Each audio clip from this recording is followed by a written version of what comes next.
Welcome here to the Esports U channel. We are here with the amazing CECC Midwest Regional Qualifier crowning the Valorant champion who will go on to compete inside of the Commissioner's Cup. I am very, very excited to be here because we crowned the Rocket League champion earlier, and now it's time for some FPS. My name is Orbital. With me is the ever so amazing Possible, and we got two teams lined up that I swear they have been playing time and time again. This is round two, actually. Possible, are you ready? Oh, how could I not be? If you'd asked me at the beginning of this semester for Collegiate Valorant, hey, what's one matchup you really hope you get to cast this semester? It would have been Northwood versus Maryville, and those are the teams on the docket tonight. Northwood not only have a chance to go 2 for 2 as a school today, as their Rocket League team won earlier on today. Pretty dominant. I think it was a 4-0, if I remember correctly, too. Like, pretty dominant from them. We'll see if Northwood can be as dominant. There are defending champs for the CECC, and not only that, I mean, just the kings of collegiate Valorant in general. Just last weekend, they won Red Bull Campus Clutch for the U.S. Nationals. They're on their way to Istanbul later this month to compete. Scary team for sure.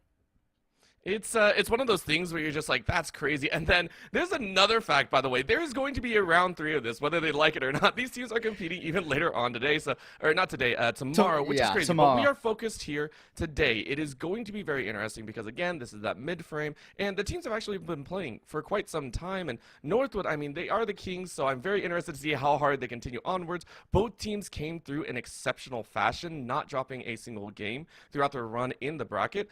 But again, Northwood finishing things up very quickly, their roster being absolutely phenomenal.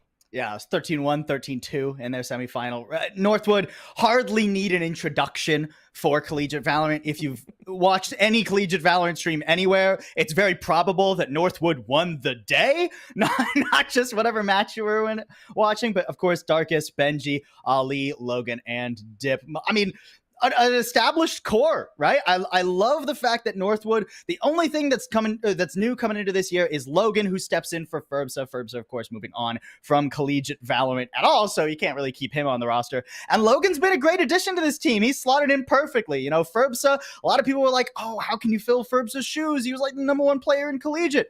Logan's done just fine. He had the #1 ACS score across all of Red Bull Campus Clutch last weekend, so I'm not worried about him at all. The dude's been playing great. And the rest of the roster, again, not much of an introduction needed. This was the team that went undefeated last year as a full 5.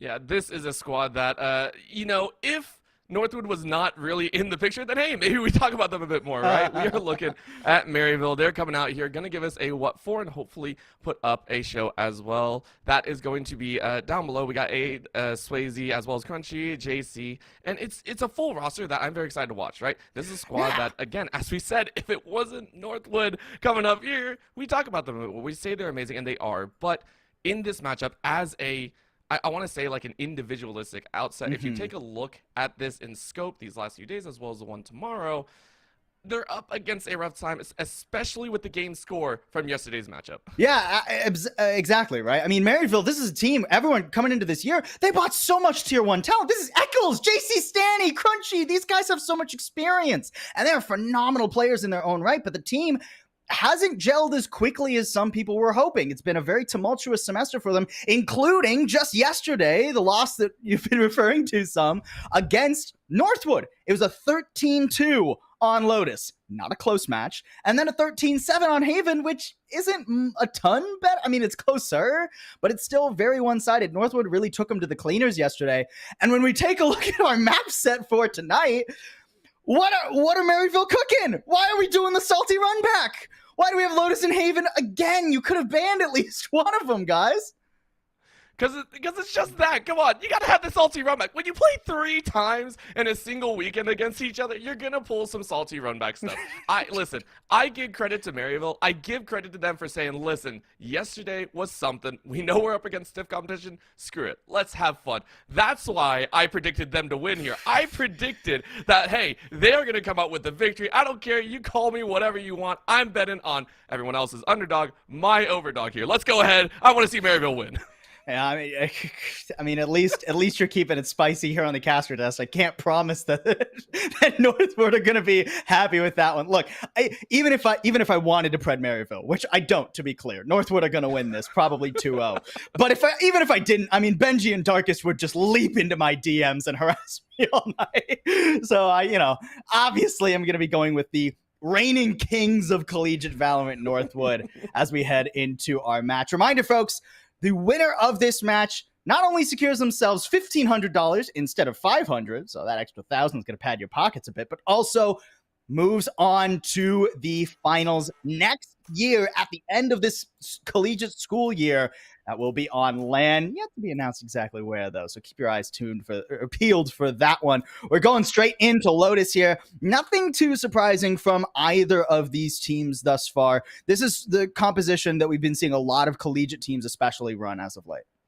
This is stock standard with some minor differences here. We can see the Sova being hovered by Dip, just saying, hey, do we actually want to go for a little bit more fun here? On the flip, though, the Viper, we see the KJ as well as that Omen. These are, I mean, it's personal preference at the end of the day for the minor differences here, and that's what's going to bring it out. Of course, Northwood are just like, we can do whatever we want. Maryville sitting there like, we know exactly what we want to harness, what we want to play forward, and I think that shows a great deal of confidence because, again, goes back to kind of the mind games. They literally played these maps just yesterday. You got to come in here with a fresh mindset, see what you can put down, especially on the defensive side. Let's see if they can deal with the aggression from Northwood. And Dip will lock in that Sova that you were referring to. It's not as typical going on to Lotus, but it's a very good pick for Dip specifically. Much more of a Sova player than a Sky player, generally speaking. So perfectly fine for Northwood to make that adaptation. It's not like what you would consider like 100% stock standard perfect meta, but Lotus is one of Northwood's best maps. So it's not like we're going to fault them for going for Sova instead of Sky. Again, if we did, we'd be trying to fault the Kings, and I don't... Listen, I'm a jester through and through. I don't want to disrespect the King. That usually leads to death right there. So, taking a look, we're getting on to Lotus here. A fun time, hopefully, for both teams, but definitely a win for someone. And as you can see, ripping off the bat, it's regular time. I love it. We go ahead and see a single ghost on either side. Those are always fun. And then the classics, right? Shields going up for the side of... Northwood just going to try and mess around a little bit. So far, defaults on all ends. Yeah, Northwood going to be starting off on the attack here. This is Northwood's map pick, I do believe. Yes, it will be Northwood's map pick. So they're going to be starting on the attack. No surprises there. Already with a C lane. This is a little bit interesting, though, because Northwood have started by splitting the map with their Viper's Wall. They're not putting it over toward A, where the toxic screen normally ends up. And instead, Darkest just actually snuck past a lot of the Maryville members. There is an alarm bot here, so he can't really push his luck. But that means that Maryville are going to keep second guessing where this hit is actually coming in. They do have 3 stacked and ready to go on C if Northwood decide to fully commit to this. They only have 3 players here for the moment. It's looking so cheeky here. Logan, though, trying to bait out a couple shots throughout a little bit of the satchel. Said, okay, you got me. Yeah, jokes. Let's go ahead and back away. That was great info. Yeah, I love it. And go ahead, back away, group up with the rest of the team over here on the A side. You snuck in your Viper. Maybe you can get a bit more information. Now Darkest set themselves up inside of that smoke. Run on through, spotted one, not able to take a shot. Sees the body of another. Is going to try and swing. The rotate coming out of Maryville might be in time. But Crunchy gets a great swing. Ooh. That's going to be 2. Good hold here to start. Looking for a 30 to can. Ali, though, and Benji pull out the RIP. Swayze going to follow up behind. Swayze with the 2-piece down to a 3v1. Hoping for one more dip, trying to dip their way into a second step, but can't land the headshot. Swayze puts a full house of frags in, as that'll be Maryville to start off with a pistol.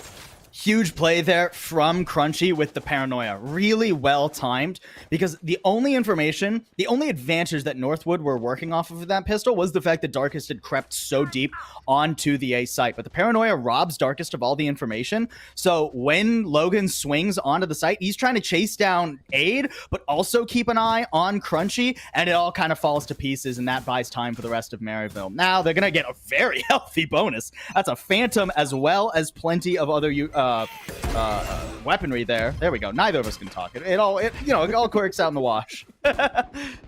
When one stumbles, we drag the other down with us. It's a very perfect. Yeah. Either we both succeed or we don't.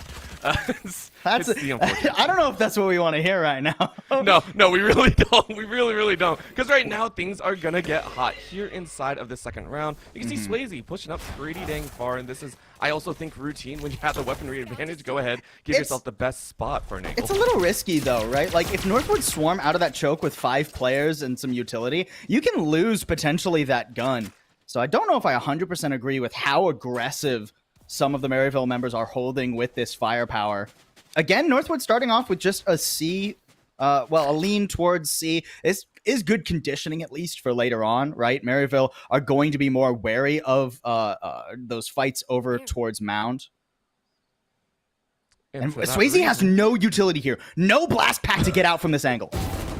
Nope, you don't need it. You don't need it, though. And now Eccles goes ahead and swaps up behind as well. Hey, listen, you grabbed 3. You had the gun advantage. Might as well hang on. Darkus is like, all right, that's kind of par for the course here. Going ahead and throwing up that one-way. Said, anyone walk through? We got your toesies. It'll happen, though. Swayze sees a jump, gets a ping, gets a shot. Another 3K here in this round, giving themselves a huge advantage in the ult economy. Charging Swayze, hoping for the 4th. Can you get it? Hey, there it is. Nice. 4K for Swayze. And 3 in the first pistol. Swayze's 1 off the showstopper going into the bonus round for Maryville. That's huge. I mean, already Maryville have gotten as many rounds today as they did yesterday on Lotus against Northwood. Hey, so, already off to a better start. And this is a good crossfire, too. Darkus does fire back 1 onto Eccles. I think if Eccles isn't playing that angle so perfectly, there's a world where maybe Swayze gets overwhelmed. But not this world. So Maryville very stable going into this bonus. There. And going into this next, we can see Northwood now ramping up their own aggression. A little bit of a fast push up to gather ground. And look for a little bit more. The wall going up and a little bit of a sal as Darkus gets the first frag. Great stopper right there. And with that kill, you can already see a push up over on that C side. Go ahead, send that lurk up. See if you can find an extra frag. Maybe start that pincer. But the wall's going up with poison, saying no vision for you. The fallback to Maryville, going back onto this A side a little bit more. And thus far, Northwood have not been fully committal to sites they weren't convinced they could take. Still 3 players for A. Still a pretty open map as well. Northwood have just as much right to pop this owl drone, see a couple of players, and then transition into B. And I think that's what the plan is going to be. You already see them looking that way. I think that's appropriate. They go ahead, take away 1 little piece of util, said no turret in the corner. Let's go ahead and get that plant, start checking our corners, and this will be plenty of time to set up their defensive edge, right? You can see the deep spread that they have. Go ahead and float the defender back in their attacking spawn to get with the rest of the group, and now comes the flood in. Ali is waiting. Ali wants that shot. I think saw a gun barrel peek through as well, but that's going to be the blind. Good turn away, and looking for the fire. Nice. Great one. Benji looking for another, but this time fully blind. Ali empties the clip and still picks up the kill. Liz with 21, and just like that, Northwood saying, no dirt off our shoulders. And that round is a perfect epitome of why Northwood's attacking half on Lotus is so scary. The way that they manipulate map control into whatever they'd like, you know. They get the 1 pick off of, again, that Sova utility, right? That is one of the differences between the Sova and the Sky. You get hard information instead of soft information. You get the actual physical pings on Crunchy, so Darkus is able to spam him through the smokes as he tries to retreat. And then they transition that control of Rubble over into a B hit that they know exactly where all 3 players remaining are coming from. Excellent stuff for Northwood. It was flawless, too, so it's good for their economy.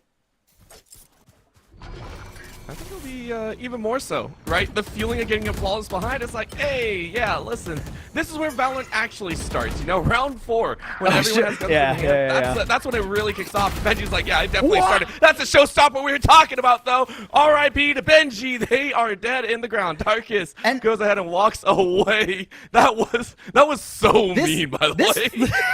It felt a little personal. This throws a wrench, too, in Northwood's attack, right? Because whereas last round, when they got Rubble control, they could easily pivot onto B. Now they're like, well, we just lost the middle of the map. So you see Dip and Darkus have to try and like slowly clear this out with the help of the toxic screen, and they really don't even get much because of a well-timed boom bot from Swayze.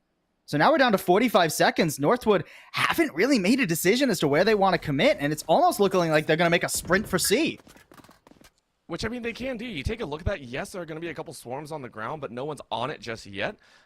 Maryville saying, okay, we're going to hold on these 2 sites. We have plenty of time once that spike goes down, and we'll play for that angle instead. That'll be a clear of the alarm bot. Go ahead and take away that swarm as well, deactivated, of course, and hey, we'll hold steady. Not only that, they have that amazing Hunter Spirit they want to play alongside, and it's so nice, right? Northwood go ahead and waltz their way into the site. Yeah, I mean, Swayze's going to be really important here. Swayze has to get something on the flank. Logan going deep to fight that first, too. And I mean, the Hunter's Fury just comes out immediately. Even if it doesn't get a pick, it just buys so much time. And Swayze gets completely dominated by Darkus as well. So even in the scenario I was cooking up in my head where, like, maybe Swayze can get in and, like, stop the Hunter's Fury. No, Northwood, they act too quickly. They don't give Maryville a chance to thwart their plans. I mean, that was a nice little exit, but yeah, round is over here. So JC goes ahead and runs away, says, all right, you guys won. And honestly, as you called it, right, the rotation, the factor of information giving way for Northwood. They may have been stopped at the beginning. Like, great showstopper, honestly. Just face first, said, hey, we got that one kill, evened it up. Maryville were looking even at that time, and then Northwood just said, we got the information we need. Rotate out. Let's go ahead, have a handle. And that, I think, will continue over and over again. I'm excited to see them take that lead that they once again had in yesterday's matches. And as we go into a round where it's essentially just a hero rifle because of the save of JC Stanny, I kind of want to articulate this is one of the worries I have for Maryville. I didn't get to see the game yesterday in NECC versus these two teams, but you could tell Maryville really weren't prepared to play the map as much as Northwood were in that round, right? It's a 4v4. Admittedly, that's more difficult for the defenders, especially on a 3-site map, but they fully committed to A and B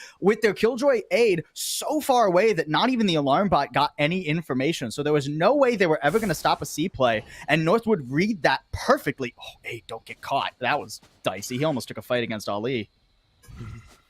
You don't want to do that. You don't want to do that. You don't want to do that, JC Stanny. That's what we were just saying.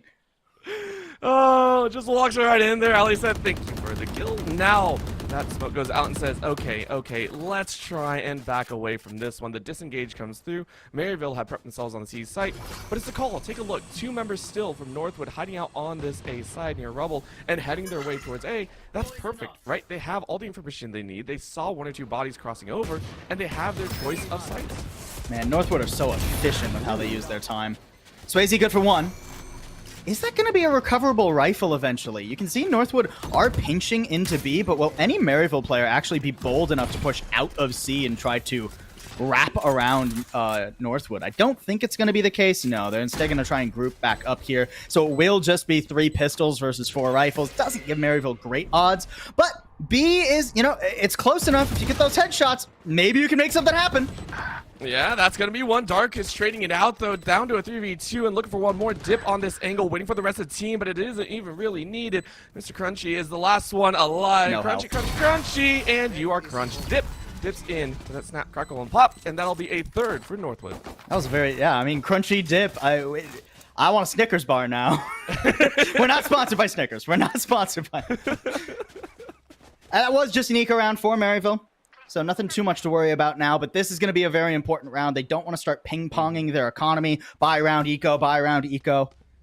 And Northwood have won 3 in a row here. So Maryville, they need to make something happen, and they haven't really built up any of these really pivotal ultimates. Sure, they've got the From the Shadows, but unless Crunchy does something insane with it, I'm not seeing too many worlds wherein that wins the round for you.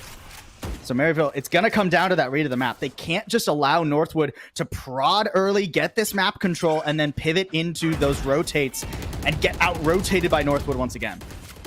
It's a problem that is persisting, but for right now, they at least put some aggression down. Take a look at how far they pushed up. They challenged, and now looking for a challenge on C as well. Maryville putting 2 there. B side is the only one fully clear. But the fancy feet, you can see it from Maryville, just like, do we want to rotate? Do we want to check? Let's see what we got to do. And Northwood are just biding their time. Yeah, they still got a minute, right? Even rushed. Yeah. And the From the Shadows was just used now. So that was your best information gathering tool. And it was actually used to reposition for the C play Maryville were pretty convinced was coming. But now they've given up most of their rubble control. This Owl drone is a great fake by Dip. But Eccles does see this coming, so he will fall back, throw out a flash that buys time for the rotate. 40 seconds still remain, though. Ooh. And that was a little ping as well. We actually saw on the other side Northwood use there from the shadow as well to try and get information, and they did collect. They said, hey, there's at least one here on A. Expect to go ahead to go to B. That's going to be another site hit for them. No one's here on site. No challenge from Maryville right off the rip. So it will be a plant by Northwood. Now, they're going to hold on to the Toxic Viper's pit. Dip is going to find JC. Ali is going to find Crunchy, and it's death all around as the pit goes up and vision is short. Shots go off on the side. Aid waiting for a chance, but Benji still taking people to town off on the side. Swayze looking for a chance in their own, but it's not going to happen. They are just bunkered out, and because of that, they can't contest. 2 left alive means 2 rifles held in hand.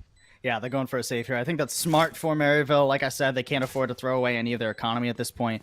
Northwood obviously are going to try and chase these down. They've got more than enough money for themselves. And I feel a little bad for Maryville. I actually thought they played that round much better than the last 3 that they had lost to Northwood, right? Like, Eccles did a great job of reacting and slowing Northwood down. I think that the pivot over to C, not allowing Northwood onto that site, was a great adaptation as well. And yet still, Northwood, after a minute and 30 almost of just going back and forth and messing with Maryville, finally found the gap in the defense that they were looking for. Northwood are so dexterous when it comes to how they move around the map that almost every single round that they've won thus far, they've found a practically empty site. And I always liken it to the fact that there are some teams that like to play extremely slow and bide their time and then work into one site. There are teams that like to play fast into a single site. And then there are teams like this, the excellent teams that know how to force rotates out of opponents and grab bits and pieces in the middle. It's I think it's prevalent across multiple different esports out there, right? League of Legends is the same thing. You see it. If you can draw the opponent back and forth and play to your tune, eventually they're going to slip up. Unfortunately, the person reacting will never really be able to catch up in reactionary speed unless you're a god. And in this sense, MU, I think, have identified that fact. Timeout going to be talked through. You do have one ult on the table to work with, those Seekers, but I mean, that's some hard information gathering, but only for a certain period of time. Yeah, Eccles is going to have to be very particular about when those Seekers get popped. I mean, at least Swayze's been fragging. The dude's 10-3. I mean, that's not half bad. Of course, 7 of those were in the first 2 rounds. Yeah. So do we count those? I mean, yeah, sure. Well, okay, man, okay. the 4 in the Thank second you for round, giving my prediction the heads on that. Thank you for that. Well, you know, might as well. I mean, we might as well. It's 4-2 right now. Okay. Northwood looking very good. Oh, I like this adjustment from Maryville. Trying to get a little bit more aggressive information on the map. Make Northwood spend a bit more time to get places like Mound. So they'll break the Killjoy turret. They do get spotted backing out, though. So really nice timing on the Owl Drone from Dip. For that reason, they go ahead, head back into site, give ground, but they bait it out, and now it's going to be a push up. Dark is sending out a little bit of smoke, trying to cover their tracks, and it is going to be a fast push in from the doors as well.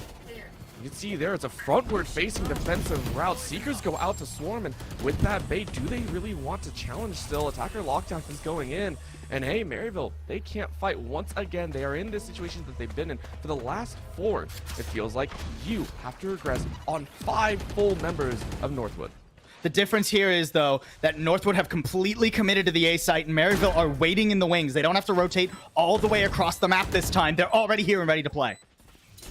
For that reason, we are going to see some action. A little bit of satchel in. Logan was not perturbed. That'll be a follow through, though. 1-1 all the way through, and that's Northwood to fire away first. Their bullets land harder. Their bullets land faster. Aid was able to find one, but Benji finishes it off. Northwood, and a little bit of a fast break, said, we can react in kind. 5-2 is the scoreline, as Northwood are up 3. I was a bit shocked to see practically no utility used by Maryville there. I guess that they had used all of their flashes and the paranoia and such beforehand. I mean, JC Stoney just leapt down onto the site into the Viper's pit and then hoped that his buddies would get information on where the Vipers were sitting. He only sees one player, though. It's not an even trade. Northwood mostly hiding, mostly able to take advantage of that one. So now 5-2, another full eco here for Maryville as Northwood, you know, maybe they will only let him get 2 rounds again. Maybe it'll be an exact mirror of yesterday. The deja vu possibly setting in. I wonder if Maryville see that as well, right? They're just like, oh, this is feeling much the same. I don't want to go through this. If they get one more, that's 100, what is that, 150% increase? I don't know. 50% increase. least we'll guess. I don't know. Staney goes ahead and says thank you very much. Caster JC. math, you know. Yeah, I know. Don't do math on stream, guys. It's a terrible idea. Logan, though, wrapping around the side saying, hey, we want to find a chance at a revenge, but doesn't notice the 2 in the back pocket. This is going to be dangerous. Logan looks up, but they're on the side and instead does a looky-loo. Does a swap around. And Aiden and JC are like, really? Did that just happen? You see a body on the edge. Ali says, I found them. I found one. At least it's down to a 3v4. Maryville hoping for a chance. Ali's just taking him to town. Logan with the high ground said, thank you very much. Swayze and Echoes, though, finding 2 apiece. It's down to a 2v1. Northwood. That's not planted for him. Hold on to this, and that's going to be a dive down. Logan trying to hold, gets a shot, looking for another. That's going to be shell out, and doesn't get shot. Showstopper ready to go just to deny the defuse, and I think that's going to be more than fine. You get the kill from the grave, and Northwood, after losing all their members, takes another round. That was much closer than Northwood were comfortable with, though. That, out of the 6 rounds in a row that they've won, that was the one where Northwood was sweating the most. I mean, Logan had to pull out the showstopper just for the clutch, just to make sure that when he goes down, there's no time for Swayze to defuse. Really nice stuff by Maryville. I loved... the aggression they had, again, out through Mount. I love to see Maryville taking space on the map more consistently. And you can see here, they're looking for mid control this time. They want to try and punish where they know Benji's been playing. For right now, though, as much as they're trying to punish, it doesn't really yield much, but it gives them a sense of comfort. Hey, Benji's not here. We're good. 3 currently stacked up. Actually, make that 4. I can count. Don't worry. Again, caster math, not good. Northwood saying, we're going to lean a little bit harder on A. We've been leaning into C every so often, but with a singular defender, Maryville are a little bit wiser to the current game plans. Eyes go out. Drone goes up. I'm not sure if JC was spotted. Is going to be enough to say we'll wait it out a bit longer. This is a little trickier for Northwood, too, because the information they have on the stack of Maryville is B. But that stack is now rotated over to A, so Northwood don't have that same sort of 100% clearance that they had before. That being said, Darkest and Benji have cleared out that early mid toward B, so they are going to be able to translate this into a B play. Really nice snake bite there, too, just denying aid any sort of contest, so this is going to be the spike planted without a doubt.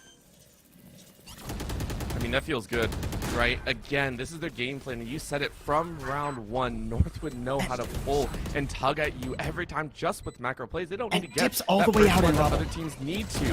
Right now, Aid is getting caught out, and just the rush through. Ali said, we have it. Swayze answers Logan with their own showstopper, but it's only a 1-for-1. Blind goes out, not going to happen. Ali in the back corner says, I'll still take your life. Swayze trades it out, is not going to rush back to help the rest of the team. Get ready for the defuse. Quick taps, waiting for someone to walk through. But Eccles says, nah, this is a problem because Benji's still alive. Benji takes 1 before dying. It's down to a 2v2.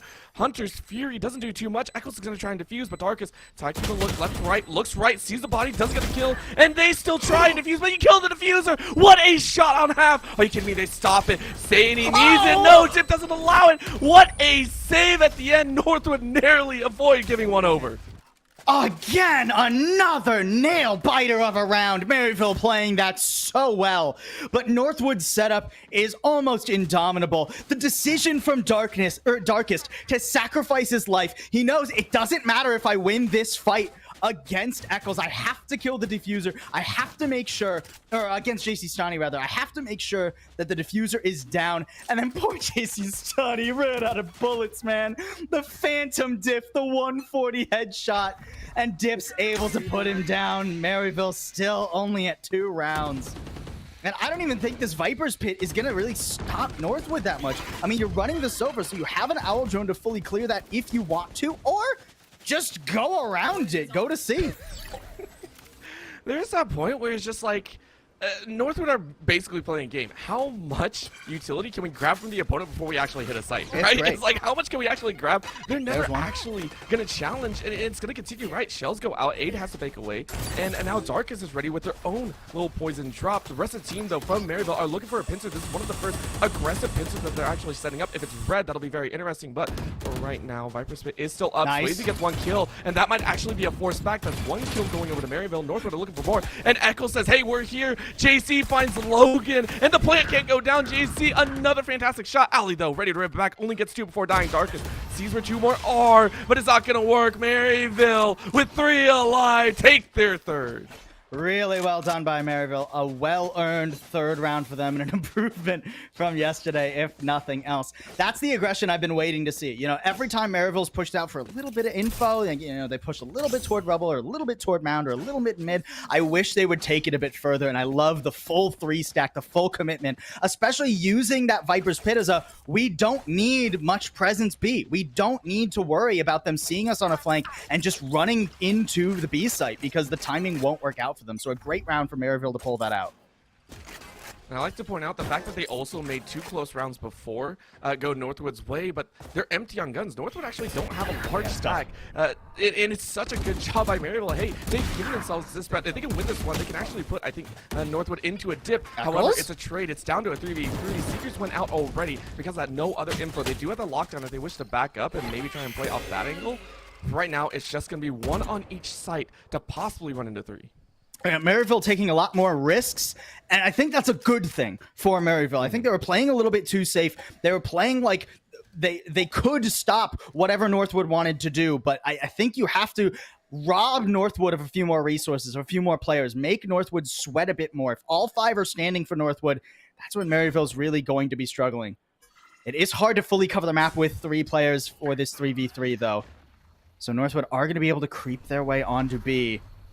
That turret is up currently. Aid was just barely in range for that. The spike gets planted, but this is potentially a really strong pinch. I mean, Eccles is already making his way through the middle of the map. That's going to be the big question, right? How do they react to this one? How does that pinch come through? And right now, it's not from the defender side. Instead, they're wrapping around towards mid as well as connector. These 2 are going to be the big call. Bird goes out. I don't think it registered, so Eccles says, okay, it's not going to happen. It did. Okay, good grab there. Darkest said, hey, I'm spotted. Let's go ahead and back away. Now the lockdown comes out from the other side, and this is what we're talking about, right? That lockdown is so good. However, Darkest was ready. Said, hey, I heard someone on the backside. I knew this guy was there, obviously, so I'm going to wait there. Yes, you're just outside of range, but the rest of the team is going to try and hunt you down. You're going to try and hang on, but you can't. JC gets that revenge, and now from the shadows try and reorganize. Spots one on site, and that's going to be the tap. Benji with the information, grabs 2 in the back, and that will be Northwood's 8. Another valiant effort from Maryville there. I loved the way that Eccles contested Darkest on the flank, but Darkest, I mean, that first guiding light goes through and spots Darkest, and Darkest knows exactly what's going to happen. Puts the Viper's wall up, the toxic screen up, and knows that there's no way Eccles is running through this without a flash. He's holding his screen slightly away from the toxic screen because he knows a guiding light's going to come straight through. Flicks onto Eccles, who was completely unprepared. And then, even though I think he gets a little bit antsy to take that second fight with the 2-stack going on to site, the positioning from Ali and Benji is just too perfect. Now, I mean, Maryville, even in their aggression, you know, Northwood is starting to read this too, right? Like, paranoia thrown in. There's not much that Maryville are able to do toward Mound this round. I will always say Valorant, and any FPS really, is a game of adaptation. How quickly can you adapt to your opponent's playbook, and how quickly can you react to the reaction? It's a constant chasing game, and the team that can chase the best is going to be that winner. Right now, Northwood are putting on a masterclass, it feels like, but Maryville, not without their own aggression, are trying to challenge those at the top. Reading on this edge here. It's going to be Benji to find 1. Just a quick snap to Swayze's head. And that's going to be a problem. Maryville sitting on 4, lose another down to 3, and 8 is just like, listen, it's a save. We're not sure what else we want to do, but we want to at least grab 1 or 2. Well, it's last round, too. Crunchy, though, was ready. That's the weapons that they held on to, and hey, they turned around. Heads up play by 8 to grab another and puts it into a 2v1. Dip a little bit low. And a rifle for Eccles. Light armor. Dip hasn't planted the spike yet, though. Crunchy sees it. He's jiggling it. Oh, the timing here for Dip. Just barely looks the right way, but Crunchy still gets his number. Maryville double their rounds. We got to stop making this joke. But Maryville 4-8. It's better than it was yesterday, but is it actually going to be enough? Now Northwood move over to their defense. They're no less scary on their defensive Lotus. Some good adjustments by Maryville eventually, but that 7-round valley in the middle, that's tough for them. They're going to have to think much quicker on their feet, and this pistol round is going to be ever so important for Maryville. I'm looking at Swayze. The dude is playing individually like a monster right now. 17-8 when they've only won 4 rounds.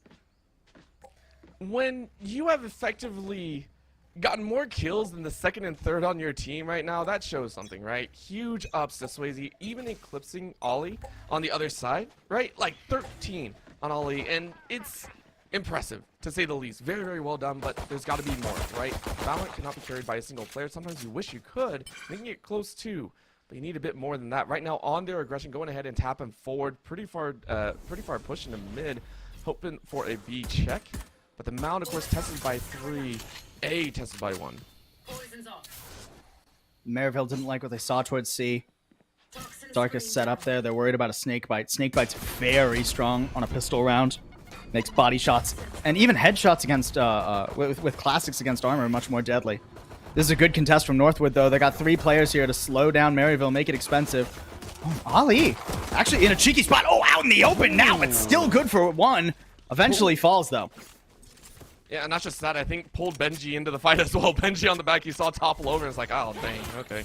We go down 2. Now it's a chase in. They know they have the advantage, and the rest of the defenders waiting. Dipto says, hey, yeah, you're a body. Got 1. Looks for a second. Almost got a 3rd. The right clicks are so strong. Just like that, the advantage that MU had is nullified. Plant goes down. You see a body. Darkest might get a chance. Waiting trigger. Discipline is good, and you make it happen, Darkest. That is why you hold your angle. Never take the shot right away. Or sometimes you, I don't know. The only loss that Northwood had last year was when Darkest wasn't playing. Darkest is a monster for this team. Usually plays like the flashes, the initiator, right? You think the sky or the breach and the KO, very good for Darkest, but fills in on this Viper role when we go to Lotus, and is no less terrifying with it. Great stuff from Darkest, pushing out from C that round, and I mean a pistol 1 for Northwood. That doesn't look good for Maryville unless they manage to flip this anti-eco that Northwood get to play now. No rifle, at least, for Northwood in the anti-eco, so doing a little better than we saw in first bit. Mm-hmm. It's a nice one, you know. And again, we always say improvements are good, and this is what I like about salty runbacks, right? You get to see some adjustments, maybe what the team learned, and that's one of them. Logan gets a little bit of a shell kill and said thank you very much. Let's go ahead and keep walking forward. They take full control over Mound, and that is going to deny MU that chance because of that. MU now have to float the other way. Actually, not even a float, a hard flyby, chasing up straight to the middle of that main and saying, okay, who else are we going to find? Poison goes out to slow their advances, giving enough time for the rotate around. This is and cheeky from Maryville. Ever higher. This is going to be interesting. If they pull this off, if they find the lurkers, this is amazing. They're taking a little bit of what North would have, and they get the kills. Eccles gets 1, and now it's found out. Oh, can Dip find it? Dip says, I hear you. I know you're there. Try and hunt me down. Oh, my Lord. They're still playing in the Fog of War. Still 40 seconds, too. Now all of the smokes are gone for Northwood. No nano swarm either. So you can try to swarm the site, but Benji and Darkest, they knew it was coming. They knew what the game plan was for Maryville. And not much else goes the way of Maryville. At least a little bit of damage done, but certainly not enough to where Northwood are feeling bad about that round. They'll still get a pretty decent bonus. It's something, right? It's it's interesting to watch, and right now I do like the walk forward, but this is where we really get to see Maryville come out. Again, they get guns in hand, they're going to be happy. There are 2 rifles on the other side for Northwood. It's really about where the ult economy goes, right? I love the fact that Eccles was able to pick up most of them. You go ahead for MU, you have those seekers, that gives you great information gathering. The problem is the rest of the members haven't gotten that many as well. The kill score has not gone in their favor as much as they would like, so it's really just been round by round by round, so we'll see what they can do here. Northwood more than happy to play a little bit more forward and really get, Maryville, I can count. And Maryville are so much more committal. Look at how they position on the map compared to Northwood. They are all in on A here, trying to use the Seekers rather than as like a rotational tool. They want to try and pin down these members on the A site. They'll get 1, but it costs them. It costs them a lot. Look at this. Maryville go ahead and rush, and Northwood were not ready. Again, this is going to be that little swap up. This is the 3rd of the opening 3. It is to be expected, but how many more are you going to lose here? Northwood just wondering how many guns can they take away here, right? How many can we find? Apparently that's 1, but it's still in the hands of JC. You're trying to be cracked. Ali was ready. Crunchy was more ready. Team Ace to come out as Maryville each take 1. Yep, good stuff there from Maryville. I was a little bit nervous after it was that 1-for-1 with aid falling as well, but the rest of the fights go perfectly fine. Maryville do a good job of sticking together and overwhelming Northwood with their gun advantage. Now we go into the first gun v gun round of Maryville's attack. And you can see JC Stani goes for the much more orthodox, I'll say, the much more typical toxic screen, the one that gets you confident control of rubble, unless Northwood want to invest 3 players and a flash that they don't actually even have with this composition. So that's why Northwood are much more invested in fighting toward Mound. Oh, well, Swayze was more than ready. Listen, hey, you can't jump the gun too quickly. Northwood tried to get a bit cheeky and did pay the price, and now they're down for a few. Dip was able to find one before falling on their own, but the rest of the team swarming Maryville, saying thank you very much. They weren't really able to push into sight. Because of that, there is a rotation coming in here, and it is going to be that hold. The Viper sitting on the backside saying, hey, I mean, you can try. Don't worry. It's just me. It's just one. It's only one player. It's only Darkest. I wouldn't push Darkest with 4 players. I know. But, you know, Maryville a little bit better than me. Oh, Darkest! Oh, my gosh. Oh, my gosh. Get away. How does he manage that? The dude is an assassin. How, like, I feel that's illegal, right? You're an assassin on the defending team. It's usually the other way around. And now he's just going to fall back, right? I mean, he's just going to play to see if anybody pushes here. He'll go for one cheeky jiggle peek. And, okay, he does end up falling there. So does leave Benji in the 1v3. And this is an important round for Northwood here. Benji is one of the more clutch players on Northwood. Throughout all last year, statistically, was up there for them. But 1v3 against See if they can pull it off here. 1v3, a little bit. Heard JC Stani. Maybe, yeah, you heard that little tap. You know one, but you're looking for the other. Can you find the information? You see that Sentinel one. It's not going to work. The alarm bot did its job, and that'll be an MU victory. And Northwood are going to be broke here. Maryville, they're only 4 rounds back. Northwood's lead is far from indomitable, and I love the way that Maryville are playing the map right now. It's much different than Northwood's, like, tactical, slow, built for rotations and getting free sites. Maryville are fighters. They want to scrap in the early round. It's what started to work for them on their defense, is getting these smaller advantages, getting these players advantages against Northwood.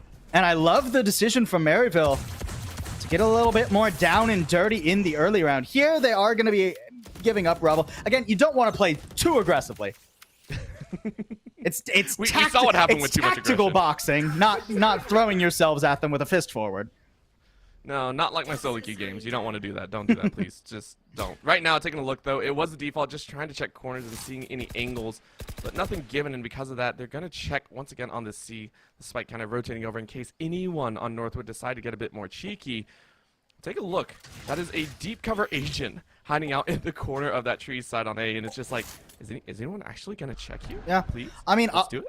Ollie's in a bit of a cheeky spot, right? Just jump peeking for info, hoping to... I would like a little bit more space in these jump peaks, actually. I think the best case scenario for Ollie... Yeah, see, he spots them too deep right there. I think the better scenario for Ollie is maybe to peek that a little bit slower. That way you potentially catch 3 players with a paranoia. One of them will be too far out the door, and maybe you trade yourself for 1 or 2. Now Ollie, he's just done for. Here comes a showstopper right in his face. Although that paranoia is pretty good.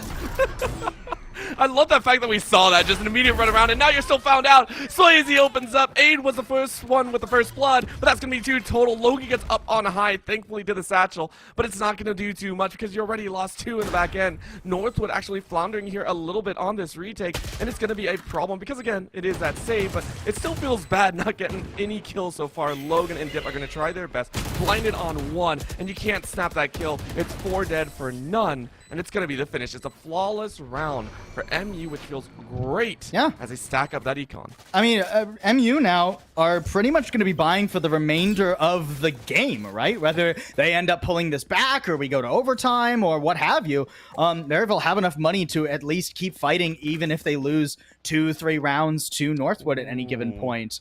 Couple good ults here for Northwood, and Dark is picking up the operator. This is another cheeky thing that Darkest does on occasion. You don't see many like Jets or Chambers picking up ops in Valorant, but Darkest, and occasionally Benji as well, but mostly Darkest, is not afraid to pick up the operator and is very deadly. This is a wrench not many teams expect to be thrown. Oh, but the first shot goes wide, and it feels kind of bad. That's on me, Darkest. I cast or curse that one. All good, buddy. You'll get him next time. I love that, though. It did put the fear in them, though. They immediately all backed away and instead are going to rotate around. And Benji's going to pay the price because the MU have made a nasty rotate, and it worked. The rest of Northwood go, can we really aggress this that hard? We're going to hold off and wait. Maybe we can find one more. You see the jump peak. Darkest misses their second shot here.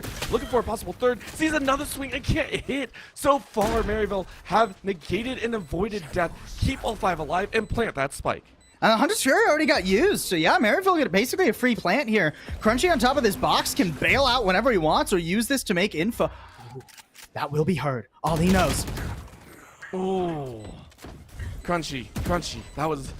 That was unfortunately not in your favor, and now they're going to go ahead and rush in. Northwood say, we got one, and it's evened up. Let's see what we can get. Clear out the angles, check every corner. Don't let a single rat through. The shells go out from the doorway, though, as rats are storming through. It's going to be a question of Logan inside the poison. Said one, hey, I found Eccles, but can't find one more. Swayze with a headshot, falling up behind. Swayze gets 2, but Darkest on the spike. Darkest is stopped, and it's MU to take the victory. They move to 8 and shut down Northwood's gun round. And now we're almost tied up, basically. Northwood are broke again. They're ping-ponging the economy. That's why both these teams with such massive loss streaks and win streaks. Man, it's like I'm watching. There was a game like this. It was Northwood again, actually. It was Northwood versus Blaine in CVAL. Northwood were down 2-10 at the half, and then came back to an overtime and ended up winning. Now that's gonna happen in Northwood a little bit. I mean, it's not as bad as 2-10. It was 4-8. But still, Northwood struggling a little bit. You know, Benji getting so caught. Darkest, I upped him, but he whiffed every single op shot there. So that's a big investment to get nothing out of it. And with the Hunter's Fury used so early, it wasn't there to like stop the spike or potentially help a retake. Instead, it was trying to like alleviate pressure from Benji, but Benji just dies anyways to the TP from Crunchy. So a tough round for Northwood. And without guns, this one's not going to get any better. I mean, Maryville just waltz onto the A site. It was given. You could see the KJ just walking away saying, I want nothing to do with this right now. And even the map doesn't want to show us what's about to go down here. It is going to be a rain of death. I mean, Northwood, they're going to try and find some exit frags, but what can you really do? You're praying for a blind to work through. Dip, going to walk through and check that poison. A little bit of recon bolt in the back, but aid was already. Beautiful shot there. Darkest is down, and they have to walk through once again. It is do or die here. Can they find one? If they can, that's great. Dip gets one, follows through behind Benji, but aid and Echoes shut that down very, very quickly. Logan finds another headshot with that Sheriff. In a 2v1 situation, I don't think you're going to get much more. It will be Maryville. Possible. We're one away from a tie.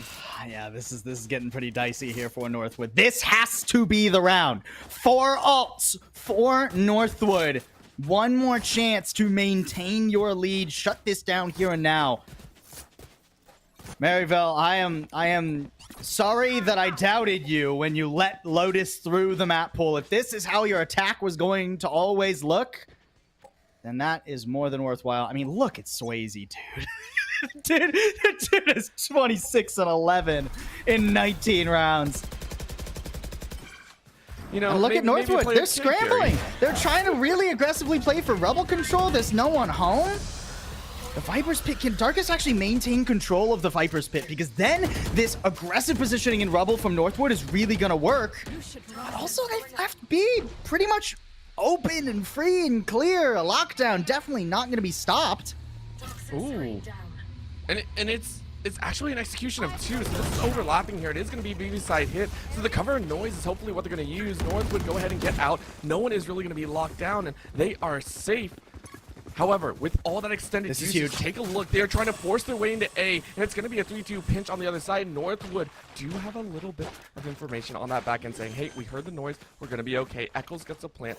Everyone panning to that right side into that wall, holding the angles ready for what comes through. But Northwood weren't able to disrupt the rotation at all from Maryville because of that wall from JC Stoney. That's why so many teams love it. It's multi-angular. The showstopper now has to find so much value. Logan is leaping into the fray. Oh, man, and they're looking. They get one and hunt for another, but they can't find a Dip on the back end, though. Was able to follow up. Crunchy is down. Looking for a third. Swayze shuts it down 3v3, and Zip can't find it. We see it pop right out of the angle. Ali just running and sprinting through the poison, hoping for a miracle, and the miracle will not find him. JC takes him down. MU only need one, and Eccles takes them out. MU have tied it 10-10. MU are doing such a spectacular job of neutralizing Northwood's early rounds. Doesn't matter that there was a Viper's Pit on C. Doesn't matter that Northwood got the three-player, quote-unquote, flank of a lifetime. Maryville just stick together a school of fish instead of a school of Valorant players, I guess. And they go from Mound through B over to A without losing anything. Unbelievable. And Northwood are broke again. Maryville, for all intents and purposes, should be getting a lead in mere moments here. And Northwood still invested 3 of their most powerful ultimates to lose that round. Maryville, on their way to a map 1 win, they only took 2 rounds off Northwood on this map yesterday. By all stats, by all the numbers, they should not be here at all. They should not. What happened yesterday, man? Okay. Darkest had something to say, though. Darkest heard us talking him up and immediately said no. Retribution is on the line. Great snap on number 1. Get some information on the back end. And then the Hunter Shooter to rip through. Dip said, hey, you can get the time, but really, you can't get that lead. We are going to stop you right now. Take out 2. Planet goes down, though. And the problem is they don't really have that check, and now they have to leave it alone. They're actually going to go hunting a little bit. Take a look at that pinch. 1 lurker behind. Here's a fun stat for you. Northwood had the most deadly ecos of all collegiate Valorant teams last year. They won over half of them when they were on ecos. Obviously, it hasn't been that way today. But if Ali times this right, it could be a Northwood eco to reclaim the lead. Shot 1, gets it, finally follows up behind, and that's gonna be the kills! The Sage, you said it, the deadly eco, a thrifty dub! And Northwood are back after a barren last 6. Look at that, a lot of rounds lost, but they maintain that lead. Absolutely ridiculous. Why did I ever doubt that they could win the eco? Why did I do that, Orbital? I can't explain it. Now I got into your mind a little bit, I think. Well, maybe because they lost the last 3 ecos. Maybe that was it. Yeah. But now Northwood get another chance to wrap up. Keep in mind, again, their map pick. Northwood, this is the map they were most confident they could beat Maryville on, and of course they were. They only gave 2 rounds away yesterday. But Maryville, look, they've completely read this. They've slipped the net. They're just going to go for a fast B play here. And as long as they throw something to stop Darkest from contesting them, stop Darkest. Darkest is the call. I mean, that's one way to do it. You go ahead and blind him out and put the nanoswarm down. You do get the plan, but look on high. Take a look at the rest of the team. Zip and Logan are ready to try and reconcile, and they do. Great shot, number 1. Number 2, Logan takes out Ali with the top 3rd. And just like that, Maryville again lose control after the play. Crunchy so far. It is such a good adaptation from Northwood. They have consistently, they don't allow that slow-paced build-up. Instead, they challenge at the starting line of that defense, and they win it out. It is already done. Crunchy survives, but you're now on game point. I didn't see how Crunchy made it so far away, but the spike is starting to be diffused, and yeah, Crunchy's right about where he is right now. Is in the attacker spawn. Practically nowhere to be seen. You had a great call there, Orbital, because Northwood were so quick, even with Darkest getting stopped from contesting the spike plant. Northwood were so quick to make it to B. That's why a lot of teams, you know, they don't go for just a hard hit of the B site on Lotus most of the time because it's so easy for the defense to collapse. Maryville, they try to pull the wool over Northwood's eyes. It doesn't work there. It doesn't work here. Swayze's already down, and it's Matt Point. It is, and the showstopper blind is going to draw them ever further from their goal. It doesn't get a kill, but it opens up for Dip, who clears them out in a quick 3. That will be GG for game number 1 as it's 13-10 to Northwood. How cruel of Northwood. How cruel of Northwood to give them hope. It's like, don't worry. We'll let you guys think you can have a comeback. Oh, it's tied up? Let's win a thrifty and then the next 3 rounds. Yeah, you know, Northwood, they were never worried. They were never worried about it at all. They've come back from bigger deficits, bigger loss streaks on Lotus, that very map, against other very good collegiate Valorant teams. So Northwood, they will tie up that first map. But credit where it's due to Maryville. I I was worried when I saw the map pick ban when it was, the Lotus where they go 13-2, and then Havens are map 2, they got 13-7. I was worried that we weren't going to get a close series today potentially, but we've already got a 10-13 on a map that was not close at all yesterday. I would not be surprised if we make it to bind. I'm hopeful, right? Even I was confused and excited when I started to see that run. I was like, no. And then I believed, and honestly, they played their hearts out. One player, of course, stood out above the rest, but we'll get back to that later. As we go into a short break, we'll take a look later at map number 2 as well as a player that stood out from Maryville, and hopefully in game number 2 as well. Don't go anywhere.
Map 2 giving us a bit of a heart attack in one way or another. A run by Northwood in the first half, and then a surprising run by Maryville in the second half. And I mean, there are so many players that stood out to us, but there was one in particular that really took our hearts away. And surprise, surprise, it wasn't on the winning side. It was Swayze to come out. And I mean, possible. This was a big reason why that was so close. I mean, the guy was like net 9 positive, being net 4 down in rounds, right? Absolutely insane performance on the raise here for Swayze, right? And that raise is going to be something that I think is going to be really, really important if Maryville can push us all the way to map number 3, because Bind is a Raze's playground. Swayze, if Swayze can have that same sort of performance on Bind as he did on Lotus, I think there's suddenly a chance that Maryville can actually take this series away from the Kings of Collegiate Valorant. But first things first, they got to win Haven. They got to win their map pick. They got to win a map where they lost 13-7 yesterday. Admittedly, Lotus, like we said, map 1 went way better for them. Probably largely in part to the fact that Swayze was just playing like an absolute monster. But also because there were a large string of rounds, like 6 rounds in a row, where Maryville just had the read on Northwood, right? They were able to anticipate where Northwood were going to be pushing from on their defense, what areas of the map Northwood wanted to control, and rather than avoiding that, they went headfirst into it and shut it down. That changed after Northwood got their thrifty. Those last couple of rounds, Maryville sort of just abandoned that plan and just ran headfirst at a site, one of which didn't have any Northwood players and the other of which had like 4 Northwood players. So last 2 rounds, not quite as good from Maryville, but that string of 6 rounds was really critical. And I think if they can keep up that early round momentum, if they can keep making things uncomfortable for Northwood and make it harder for Northwood to plan for the late round, right? Remove variables from Northwood's comp. Northwood, they've been playing together as 5 for well over a year. If all of them are alive in a post plant, whether they're like retaking or defending a post plant, they know exactly what is going to be up. They know exactly what all 5 players are going to be doing intuitively at this point. And as we go into Haven, the other 3 map site in this game, post plants, retakes, those are going to be so pivotal. So I want to see Maryville continue to try and scrap and get those advantages quickly. And what makes me excited is they're actually on the attack to start, right? So for me, I always akin the attack to the conductor's baton. You get to actually direct what happens, and we saw how strong Maryville were on their attack. It actually holds us back, I want to say, back to, I think, round 6 or 7 in the previous game. You said, hey, if you're losing on that game, you can't play standard. You got to be aggressive. It's got to roll over now, though. You broke down perfectly what we want to see. Let's see it in action. Let's see if Maryville can go ahead and put a dub on the board on their map pick, or if Northwood are going to answer back and say, map 1 was a fluke. We gave you a few of those rounds. You know, wipe the sweat off your head.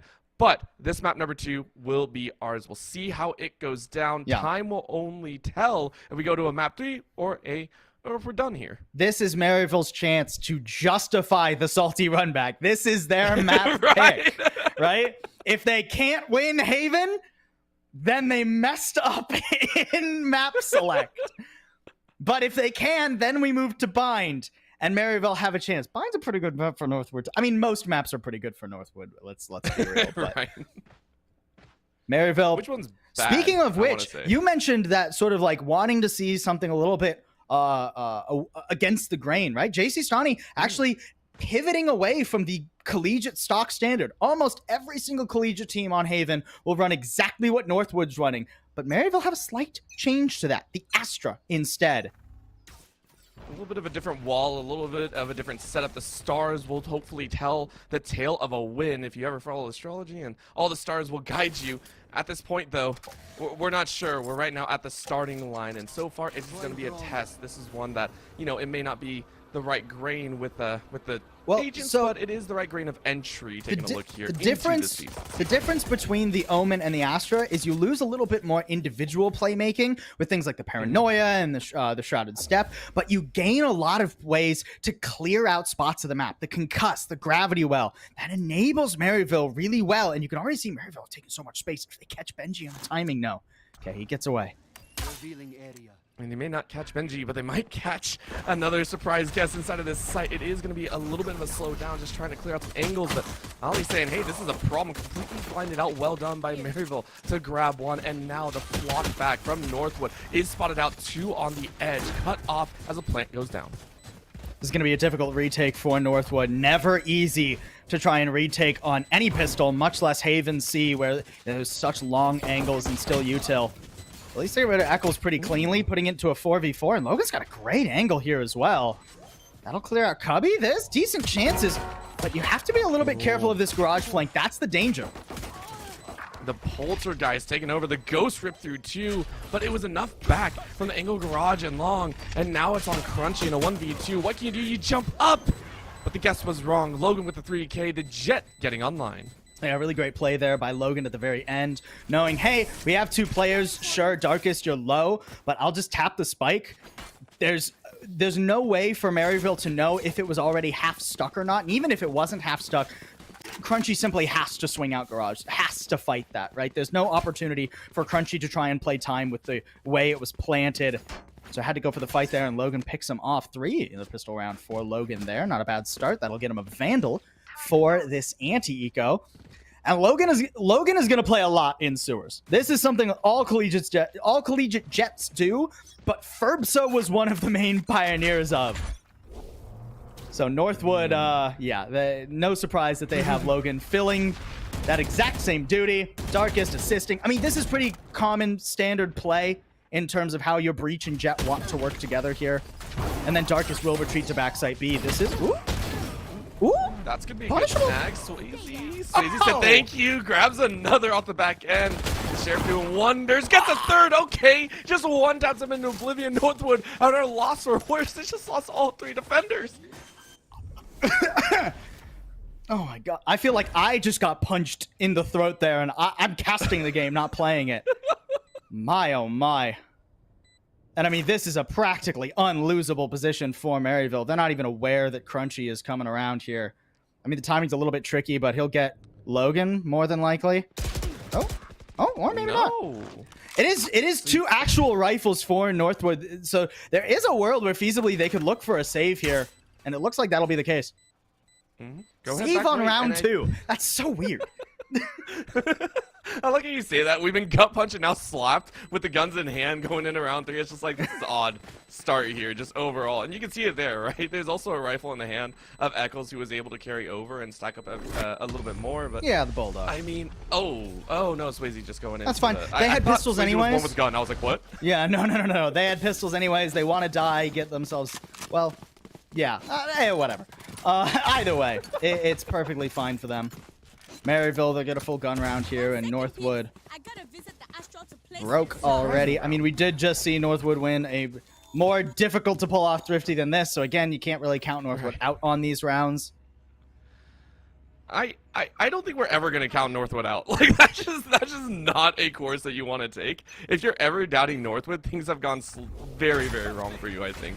This is going to be a chance, though. Dark is setting up very deep in enemy territory and looking to try and breach through a little bit of that angle. Instead, MU waiting out this aggression, going ahead and standing by their strength. The Owl drone will go ahead and spot out, I think, no one. I think it deactivated right before the entry. And because of that, it will be MU to sidle themselves up. They understand that they're in a tough spot. They don't have too much to go on. Right here. I like this positioning, though, from Dip and Darkest. They know that a disadvantage in this round in terms of firepower. They have to try and go for something cheeky. Dip with a rifle. Darkest to support with the flashes, potentially. Someone's looking for you, Dip. It's Swayze. Darkest at least good for 1. Oh, nearly gets caught trying to recover Dip's rifle. But gets away. And that's actually really huge. A trade and you keep your rifle. That's as good as Northwood could have hoped for.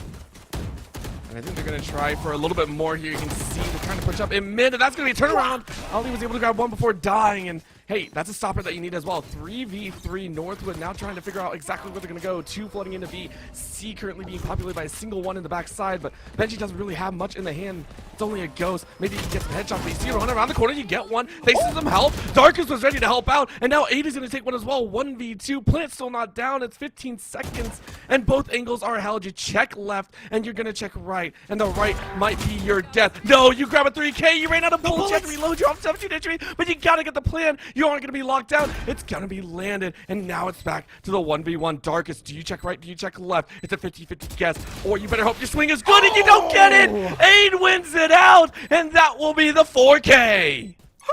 Oh my, Aid!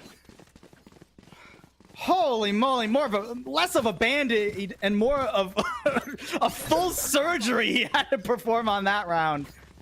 Jeez. Insane play individually. I mean, baiting, runs out of bullets. I thought when he ran out of bullets, I thought, oh, it's done for sure. Yeah. Barely manages to get the plants off. There's 7 seconds left, and then plays with Darkest Heart. Plays the time so well. What a scrappy round. And I mean, this keeps Maryville's economy super in check, despite the fact that they flipped that second round. This is a swing round. The momentum of the early parts of Haven depend on who wins here. And Maryville, they're going, I think, a little bit too fast. Although I say that, they got Ollie at least. I think Ollie went a little bit faster than them, right? Maryville are like, yeah, we'll grab one, but Darkus is ready. Benji as well. This is revenge for what happened in the last few, and now the garage is holding them down. You can't break through those doors. Darkus fires away and finds the light of Echoes in the top side, though. Only 6 HP. You can't find much. Northwood take it back. That was one of the more defining rounds as well, with 3 still left alive. And there's a stark difference, a stark contrast between the round Maryville won, the 2 rounds that they won, and the round that they lost, right? It's how heavily they commit to those early skirmishes. It's okay to fight Northwood. I like it when they try and pull a Northwood player down to the ground with them, maybe trade something out and make it hard to defend 3 bomb sites with 4 or 3 players. But when you overcommit to that garage play, garage in and of itself is not easy to siege out onto the site. Not when there's 3, 4 players hanging around and the spam, the B spam. Getting Swayze, that's not what Maryville want at all. I mean, if they lose another to Logan here, I mean, it is just an eco, admittedly, but still. It's the mental game, right? It doesn't matter if it's the save or not. You don't want to get taken out by not checking those corners, but I mean, it won't be a corner check. Logan backing away, saying, I don't hear them just yet. That's going to be the Owl Drone, and that Stip caught out. Oh, that feels so bad, but Logan is ready with Retribution. They saw 3, they know 2 more are here, and that's going to be the quick rush, but now 1 counter between. Take a look at B. That's going to be a problem. JC going to find 1 on the other end, but 8 is now in a bad spot. Benji finds their kill. It's down to a 3v2. 3v2, at least 1 rifle has been recovered. JC Stanley. Oh, I like the idea there. If the timing works out a little bit better, maybe JC Stanley beats Darkest into the smoke, gets 1 instead of dying immediately with the only rifle. I mean, a valiant effort. Again, it's just an eco for Maryville, so I don't hate when JC Stanley goes for plays like that. You're in a position where you don't know if you're going to be able to get a gun for your second player. You have to try and make something happen, but the round does go Northwood's way.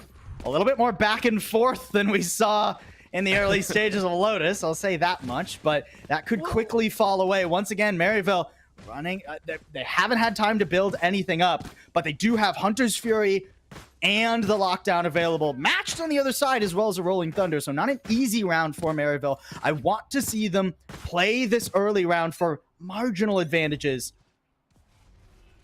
Like if they could isolate Logan in long right now, that'd be huge. Whoa. Sniper's actually going to be the big one. Gets tag on 1, and that'll be followed up with Logan. What a Hunter's Fury. You saw 2, you take 1, and you leverage that 3rd behind. Maryville said, crap, now we are completely locked down. That KJ sitting on about 50 HP.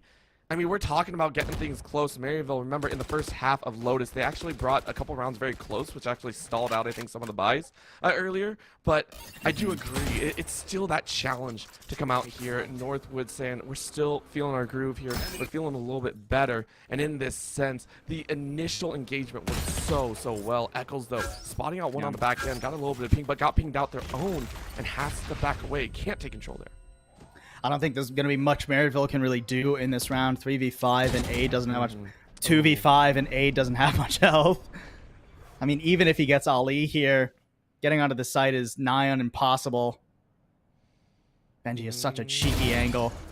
I mean, Aid tries to check it, but Benji just quicker to the trigger there, and even with Eccles getting one, he's about to get swarmed by 3 players. I mean, Ali is just gonna, one-way the plant spot, and then go for him. Beautifully done there by Ali.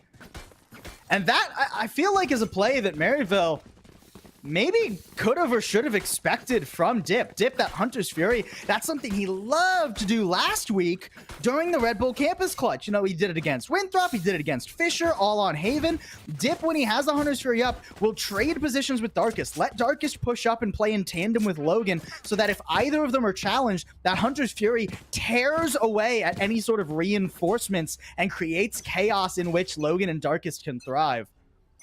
So Northwood now with a more comfortable lead, and Maryville back to a struggling economy. Yeah, this is bargain bin buys right now. That's the unfortunate part of things. However, this smoke is doing a little bit of work. Going ahead, hiding in your eyes, and going ahead, dashing straight into your teammate. But Northwood setting themselves upright, saying we don't have to worry too much. A garage push leaving mid open. And that means that Maryville are kind of locked into this position. If they rotate back, they are going to be spotted out, and I'm not sure if that's exactly what they want to do. They've already allocated a lot of resources this way. And this is a great adjustment from Northwood right now. They've pulled Benji over here because they've recognized that Maryville love to go A on these pistol rounds, on these low eco rounds. They've been doing it all the time, and especially with a Rolling Thunder. But now the Killjoy makes it so much harder. Yeah, that Swarm is going to do a lot of work, and it just denies their entry all the way around. Northwood put that eco down, say, you're not us, you ain't dangerous in this fight. Those are the sorts of cerebral plays you love to see from Northwood. One of the reasons that they've been reigning over collegiate Valorant as long as they have. Just barely anything invested in that round. And they managed to shut down Maryville. Now, I mean, again, another critical round for Maryville here. Otherwise, we're going to see 7 in a row again, just like we did on the first half of Lotus. Maryville, they can't afford to keep fumbling around in these early games. Yeah, that's going to be a chance, but they did fumble there as well. Northwood, Dark has literally peeked around the corner for a check and said, "Cool, I'll take 2 kills." Well, and that's all off the contact from Logan too. That's one of the great things. This is why, like, Northwood, you know, they stumbled a little bit early in this semester, but since Logan and Darkest have really gotten on the same page, it's hard to really accomplish anything, because the second you think you have Logan, Darkest comes around and gets you. The second you think you've maybe gotten Darkest to overinvest, Logan kills 3 people. It's so difficult to make anything happen against these guys. I think that's going to happen time and time again. The wall goes up, and Maryville are just kind of hunting here. They get the plant, but it's against 4, and the lockdown will really be that prime suspect. With the wall up, I don't think it's bad to expend the lockdown, and that's actually why Maryville are kind of predicting that fact to go ahead and get a wrap around and say they had the Hunter's Fury as well. From an angle that you're not sure of. Lockdown invested. Hunter's Fury is going to be saved to deny this defuse rather than try to get rid of the lockdown, because again, Maryville lost those couple players early on. Benji's, is he trying to tank this? It's just being defused. Where's the Hunter's Fury? What? Maryville, what happened? What's that term that they always say? What's the phrase that they always say possible? There's one that always sticks in my mind right there. I think it has to do something about faking or not faking, and whether professionals do it. It's on the tip of my tongue. I don't know. What? Like, that was the whole. I'm befuddled. I'm befuddled. We both sat here, mouths agape, because we thought something was going to happen. Nothing did. And yes, Northwood lose 3 on the back end, but they were just like, yeah, we don't care. We got the round. And now Maryville are just going to hard send it C again.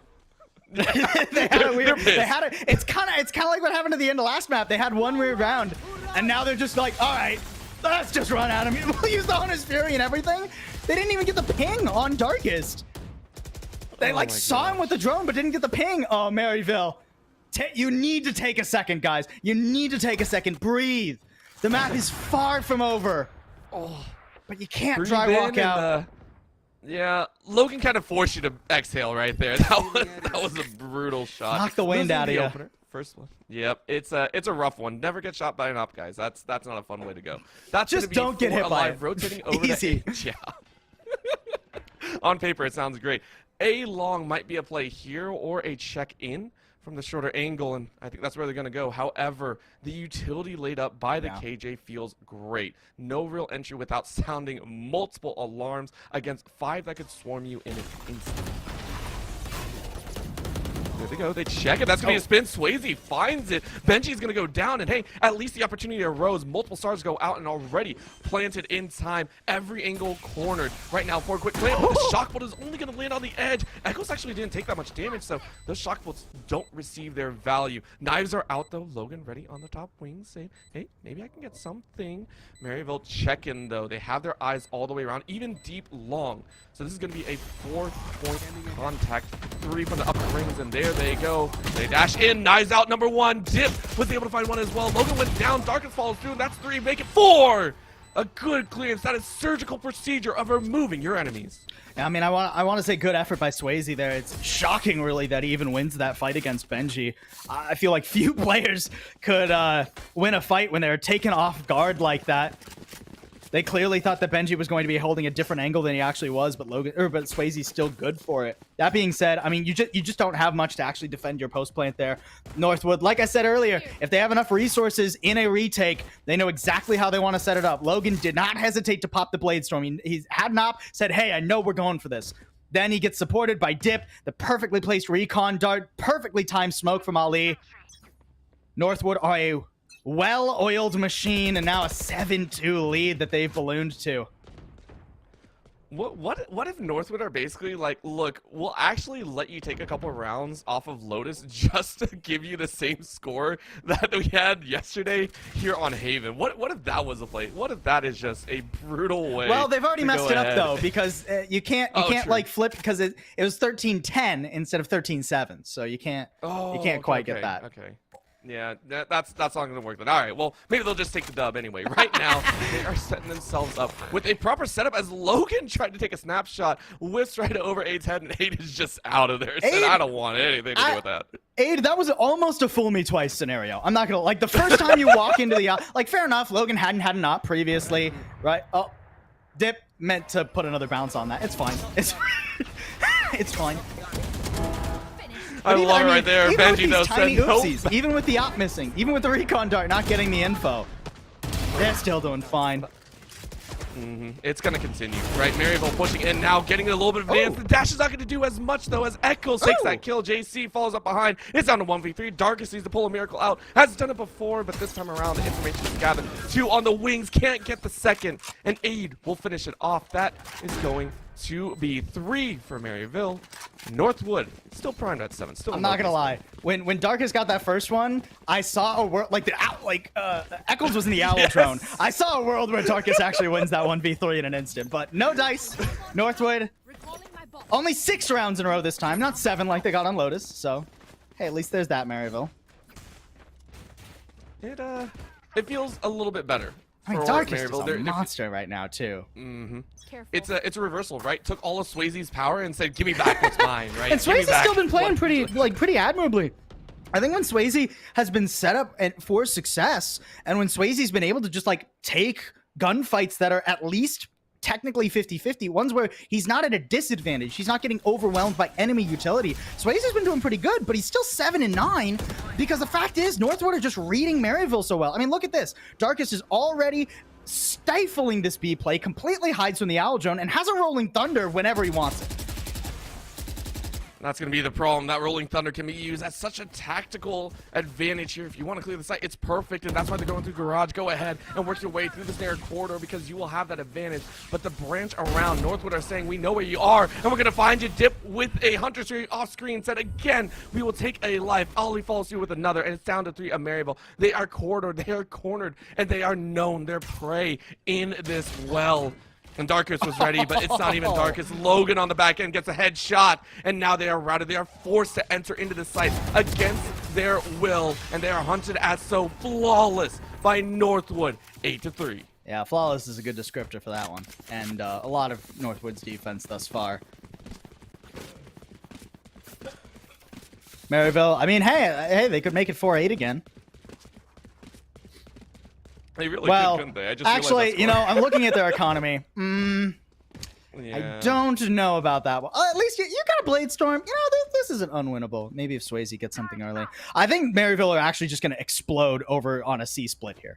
I think you're going to see two players go through the garage, and they're going to hope that Swayze with a Blade Storm can just fly over the Killjoy utility, get rid of Benji, and maybe you play a post plant.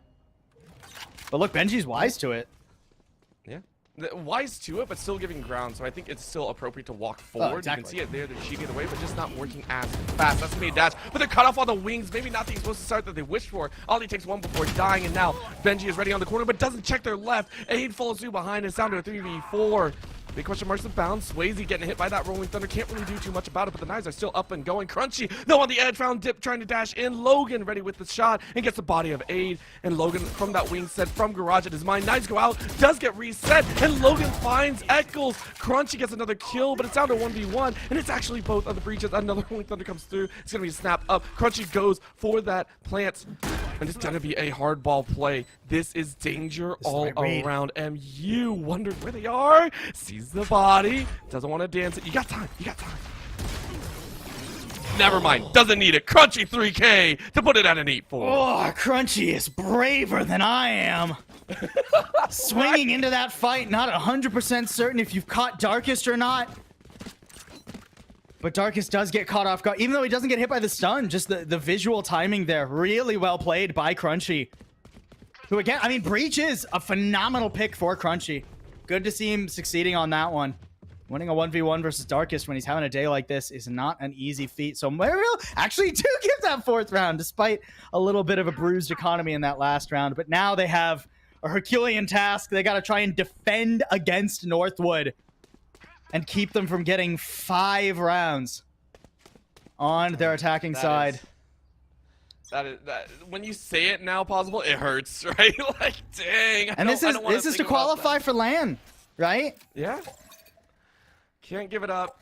Can't let it be easy. And honestly, I mean, Maryville have played an amazing game 1. They're going to try and do it here as well, and this pistol could tell a whole different story if Northwood come out of the gate. They're going to check once again, just like Maryville did, through this garage and branch into 3. They get onto site. Don't have the spike in, though, and they're still hunting for the first kill. 2 defenders bottleneck in. Maryville try and light it up, and they do. 1v2, 2-piece down. Another one falls. 3v3. Another check behind. Crunchy with the right click, and Dip ready to fire. 2v3. Northwood say thank you. Swayze says thank you even more as Maryville come out with 3 alive. Very nice, very nice. A pivotal pistol for Maryville to have won there. And you can see the advantage that Astra can give you, right? Especially now that we move over onto the defense. I think it's a little bit more operable on the defending side, right?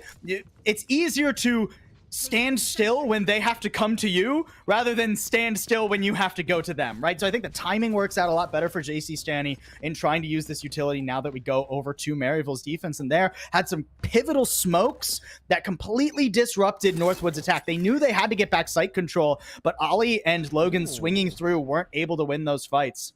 So Maryville get a solid start, but not such a solid start in the second round. Are we going to see another anti-ego flip? Don't say it, don't say it. You're gonna will it into being possible. You've done this like twice now, I think. You have done this to me over and over again, and I'm not enjoying it because my heart can't take much more. I'm old, I think man. it's fun. I am old. Yeah, it is fun, don't get me I throw wrong. out as many caster curses and caster reverse curses as I can just to keep everybody on their toes. I appreciate that. Thank you for keeping me on my toes, because I need it right now. It is Northwood that need to be on their toes. They're kind of creeping up inside of this B range and maybe having some fun, but Maryville losing out on that on that Marshall, no longer having it in their back pocket. But of course, with that first snap, they say, hey, maybe we can test somewhere else. Northwood checking off on this angle, and Echo's saying, please do, please. I want to use this gun so bad. No sight just yet. Maybe you see the gun barrel, and you do, and Echoes was ready. Great headshot with the Bulldog. Does get tagged. Makes him a little bit vulnerable for if Northwood decide to fully commit, and they do. Recon Dart reveals that he didn't go back sight, so Logan knew where he was standing. Couldn't quite get him, though. And yeah, I don't think that even if Dip gets this, there's not much he can do here. The reinforcements have already come in for Maryville. Come on. Yeah, okay, Benji good for one more, but 12 health, and yeah, I just don't see it happening right now. Yeah, it's going to be difficult unless you get a 2-tap perfectly, and it's not going to happen. Eccles doesn't even stop and grabs a 4K on the way out. No plant to go. As Maryville go ahead and take the opening 2. Very nice job to close that gap.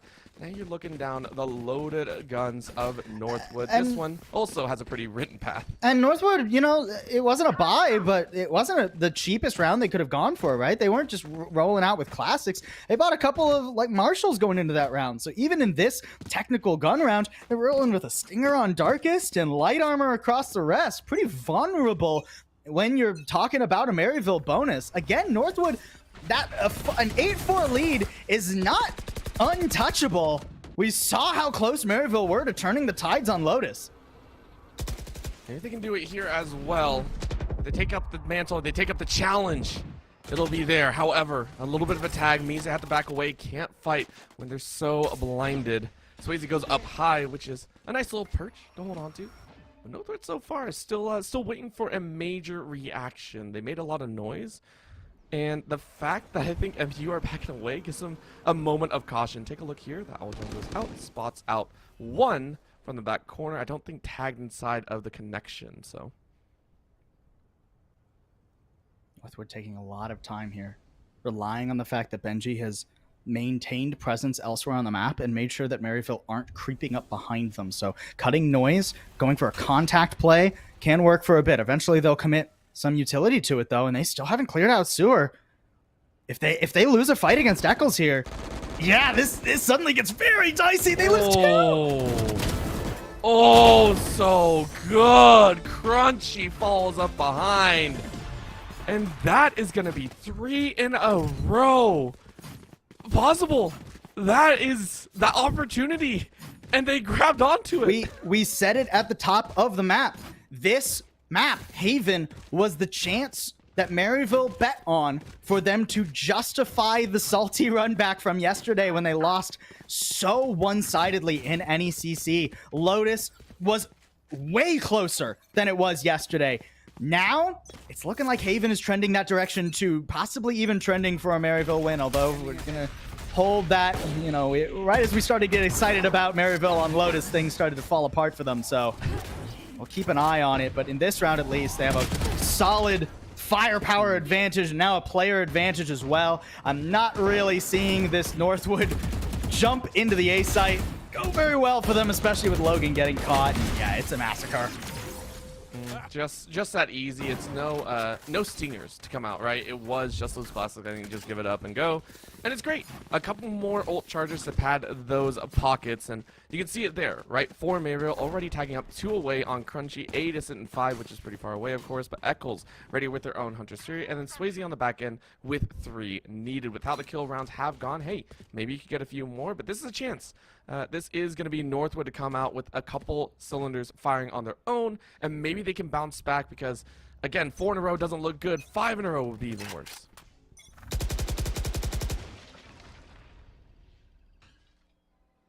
Northwood not going toward A this time.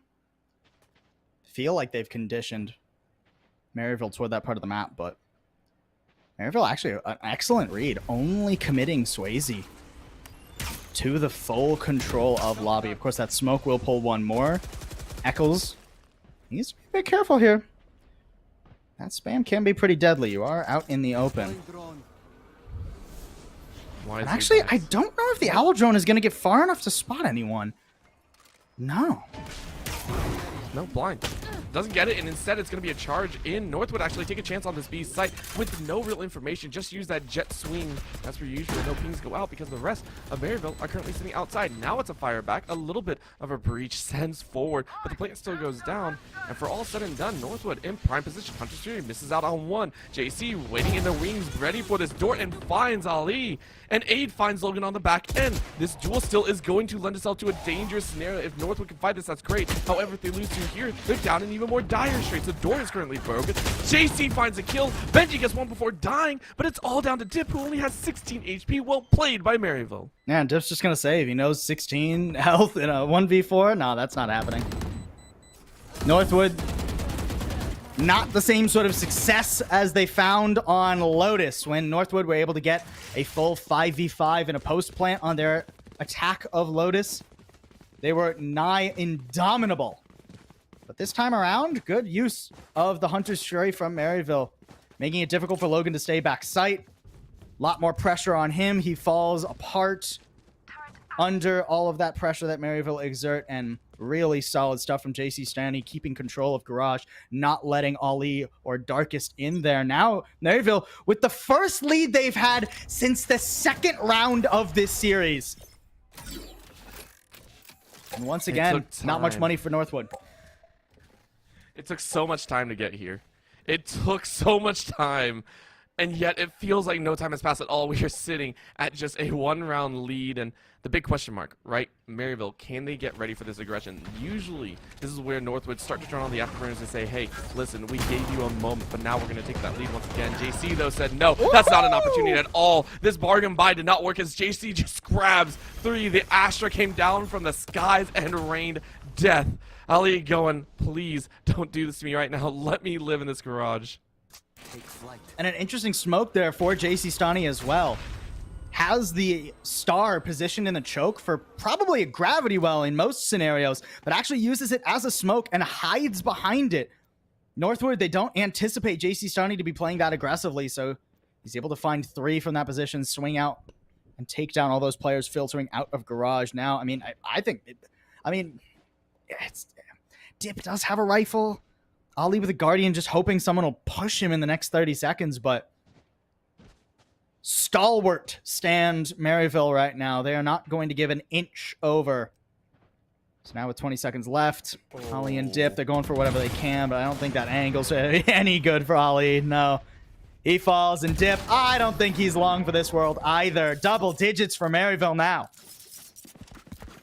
I mean, that round, the surprise tactics are working, and I think you laid it out earlier on as well. These tactics need to be made aware of, right? For Maryville, this is one of the tactics. They're using that Astra, that the slightly unorthodox pickup here to great effect. Yes, 8, 12, and 8, not exactly the top of the scoreboard, but you don't need them to be. You just need their ability to use the stars, use gravity wells, use those cover smokes, and it's working out so well. The confusion is kind of be thrown in here. I wouldn't be surprised if Northwood try and take a timeout, maybe reposition themselves, but to be fair, this is a gun round, and they might just go hard here. Swayze getting caught in the corner. It has been surprisingly sparse on this map for Northwood timeouts. They've yet to win an attack thus far. And yet still, they haven't actually popped their timeout. You should run here if things go awry, but for right now, they are going to try that lockdown again, utilizing so many ults that they built up. Maybe this is that chance, and they do force it back by multiples to go to heaven, though, on Maryville's side and say, okay, maybe we can hold here. Maybe they aren't going to guess it, but enough smoke goes out. No sightline from either the Owen or the Jet, just saying denial, denial, denial. In they go. Maryville going to go ahead and hold off. Northwood looking to play it, but the quick tap saying no, someone's up there, so they can't fully commit. There we go. They finally commit the plant for the third. Yeah, Ali gets to hell, and that makes Darkest much more comfortable. If someone leaps out on top of his head, Ali has another angle to win that fight. This is the concuss. This is what we were looking for. Well-timed Nanoswarm, though, stops Aid. Still cleared out of that corner, though, and it's a slaughter in an instant. Beautiful retake by MU. That is the Astra difference that we were talking about before. The Cosmic Divide forces Northwood all to the site. Once their smokes expire, even with the Nanoswarm, even with what utility Northwood still had available, MU are able to swarm the site. And Northwood once again broke. After this, it will more than likely be Maryville at match point. Actually, wait. Are they going for it? Are they forcing this buy? They have the Blade Storm. It's just a Guardian and some light armor. It's not the worst thing in the world, and this way you're not playing for 4 perfect rounds. I don't hate this from Northwood, but they have to win in this early round, and look at the stack they're about to run into.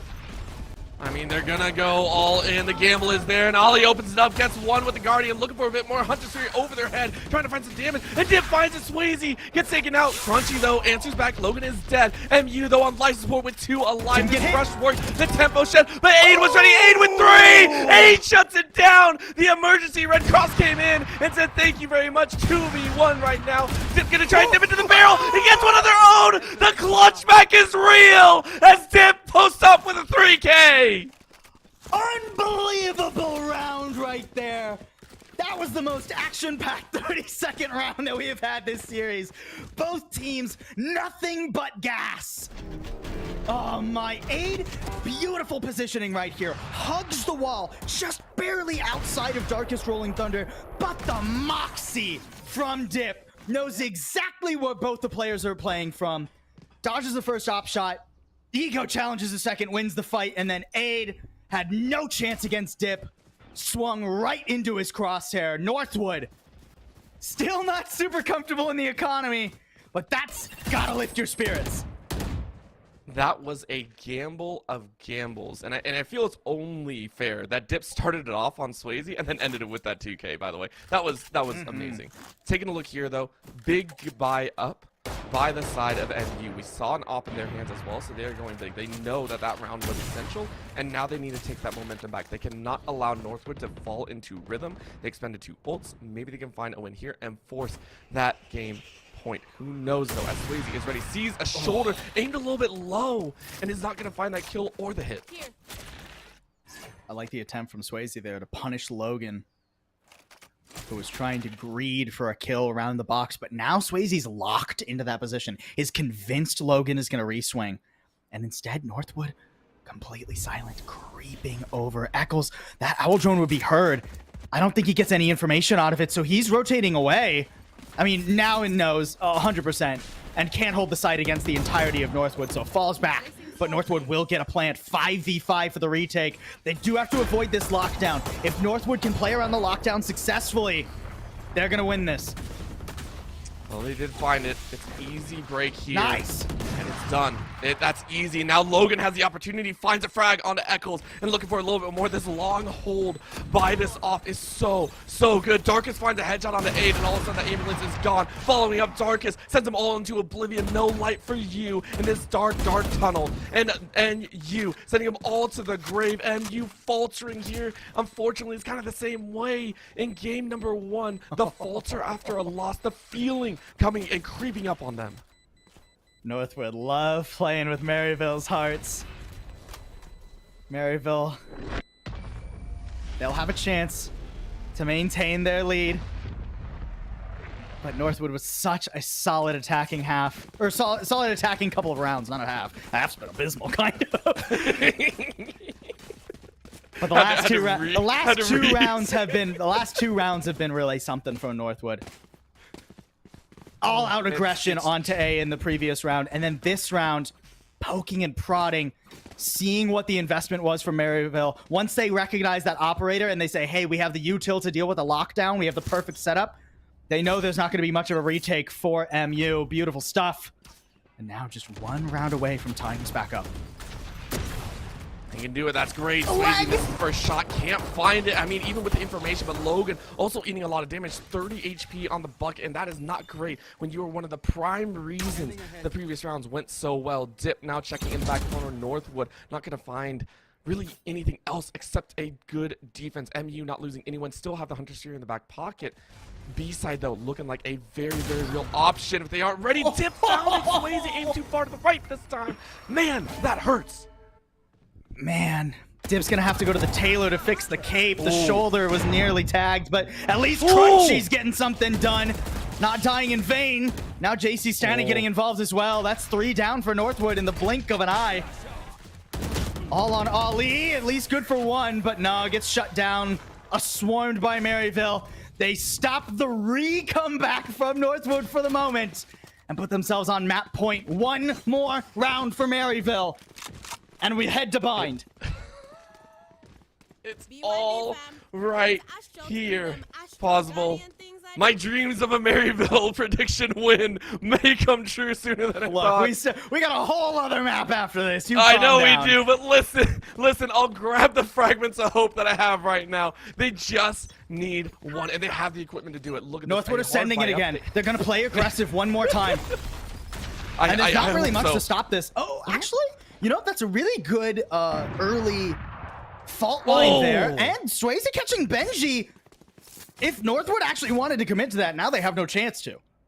And that's the problem. Now Logan is also kind of pinned in this back corner until they feel they're ready to move. The rest of the team now looking towards that garage. It is going to be a problem, though, because there's 2 defending on C. Perfect setup by the KJ on B instead as well. So all of this in preparation. MU smell victory at their fingertips. It is on. They have the wrong read, though. Maryville have the wrong read. Logan has successfully baited 3 players over to A, and instead, Northwood are taking the rest of their squad onto C. They don't have anyone to make space, so Swayze with this op is a massive thorn in their side. And now with the Owl Drone here, Maryville, what's the play? What do you decide to do? Oh, well, that's one back away. Swayze trying to cover their tracks, trying to get away, but stuck in the corner, completely blended out. The top has no chance. And I see the corner, you got the shoulder. Darkest is down, can you get another? No, you cannot. Tip finds the headshot. It's still going to be an opening, but no, it's enough. Maryville, they may not have had the players right away, but they do have that chance. It's down to a 2v3. I can count, don't worry. Once again, looking at this plant, if they get it down right away, that's great. And yes, they do have it. Maryville need to make this work, though. They cannot get too antsy. They cannot get overconfident. There's no info for them to clear Logan. They have to just win this first gunfight, and Ollie's waiting in the wings to swing. Oh, they got it. Echo's got 1. Echo's got 2. It's done. Maryville have won game 2. They won their map pick, and they said there was a chance. It was a 13-10, and man, is it almost deja vu. Maryville pushed us to map number 3. And I spoke too soon. There was the recon dart just up in the nick of time, and that forced Logan and Ollie out into those losing fights. Very well done by Maryville. Another map where they start off with a pretty intense deficit. I mean, it was 3-8 at one point, right? And Maryville come all the way back. Only 2 attacking rounds for Northwood on their attack of Haven. I don't know if I've ever seen that from Northwood. I mean, I've seen maps, I think, where they've lost Haven at some point, surely, but I don't know if I've ever seen them pick up so few rounds on their attack of this map. Normally, it is phenomenal for them. So a great adjustment. I mean, that's leagues better than the 13-7 that Maryville lost yesterday. And now we get to go to Bind. These teams, I don't think they've played each other on Bind, or at least they haven't recently, if anything else. Whoa, I mean, what a series we got. I'm excited. You know what? And there's even more action as well. We are going to head to Bind, but because of that, we need to refresh ourselves. We need to get ready for the desert, the eclipse, the damage that can come through. Please don't go anywhere. ESU will be back with more Valorant headed your way.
Someone get Leighton out of the booth, because gosh, we're going to a game number 3. It is time. It is on board here because Maryville, listen, my brain said Northwood, my heart said Maryville, and I think my heart's winning out right now. I'm excited. Hey, all you need to do is take a look at this. Can you? Oh, it's too bright. Hold on. Focus, camera. Focus. Oh! There we go. You can't read it at all, can you? No, it says we can't. Series. We're trying. We have a series on our hands. Absolutely fumbled the bit. The ring light's too bright. Okay, well, we noted for next time. We're 1-1 here, folks. It's Maryville versus Northwood. The would-be kings versus the kings themselves, and Maryville have, like we said, justified the salty run back. They don't change the map pick ban at all after they got kind of slaughtered by Northwood yesterday, 13-2, then 13-7. And now they fought back. It's been 10-13, both maps. Both teams taking their own map as well by just a slim margin. And now we head to Bind, where it's anyone's game. It really, really is. And this, I'm also wondering, because I always love to talk about this, in a tournament setting when you play so many games, and I know it doesn't affect those at the higher level. I get that. But the endurance run for a lot of players, I always love to talk about, because you are playing at such a high caliber throughout the entire day. And both these teams, I am fairly certain, did not expect to go to a game 3. We didn't expect it. 100% of the players didn't expect it. At this current moment, all things are kind of up in the air for the first, I want to say, 1 or 2 rounds. And I think those will also set the tone of who is more prepared to run this map that no one expected to go to. And I mean, like you said, fatigue's a very real thing. Not only have these teams been playing all day in our CECC matches, but they also had a best of 3 in CVAL. So we're talking about second, third, maybe fourth best of 3 that these teams have played today, at least for Maryville. I think Northwood's on their third because they had an FF really early on today. But still, they had to wake up just as early. And now we go to Bind. Benji on the Cypher. And oh my word, we are completely going away from the Killjoy for our Sentinels. That's a chamber. I think that was for Swayze.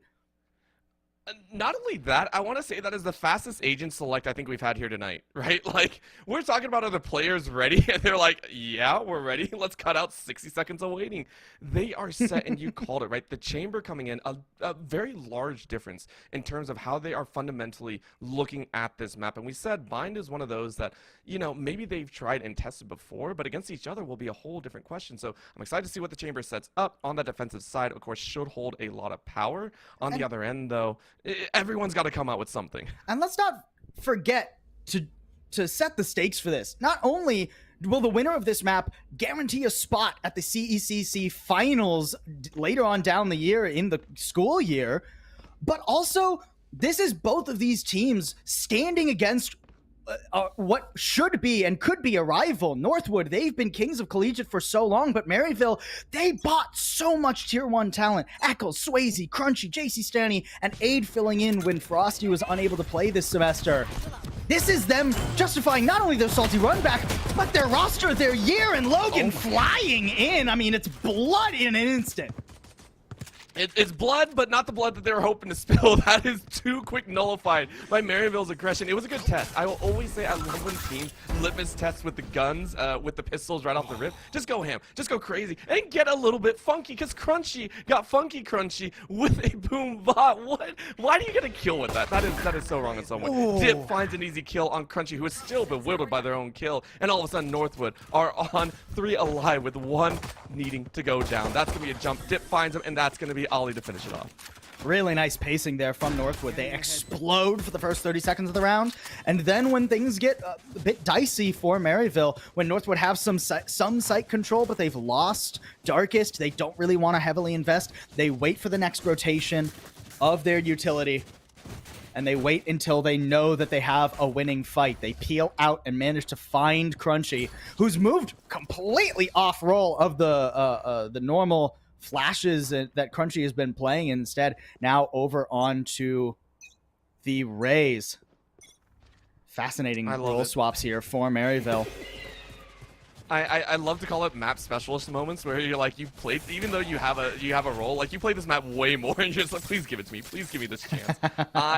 I want to say that's what it is. Again, I've been called wrong multiple times. Yeah, And it's true, it's- but I just want to think that. It's Maryville prioritizing comfort on agents rather than comfort on roles, right? Like specific agents, because Maryville believe that this particular comp is going to be the best, that putting Swayze on the chamber is going to give them the best odds later on. I mean, you know, in this round, obviously, they're getting kind of bowled over, although I say that, Crunchy runs out of bullets. Okay, well, no more for him.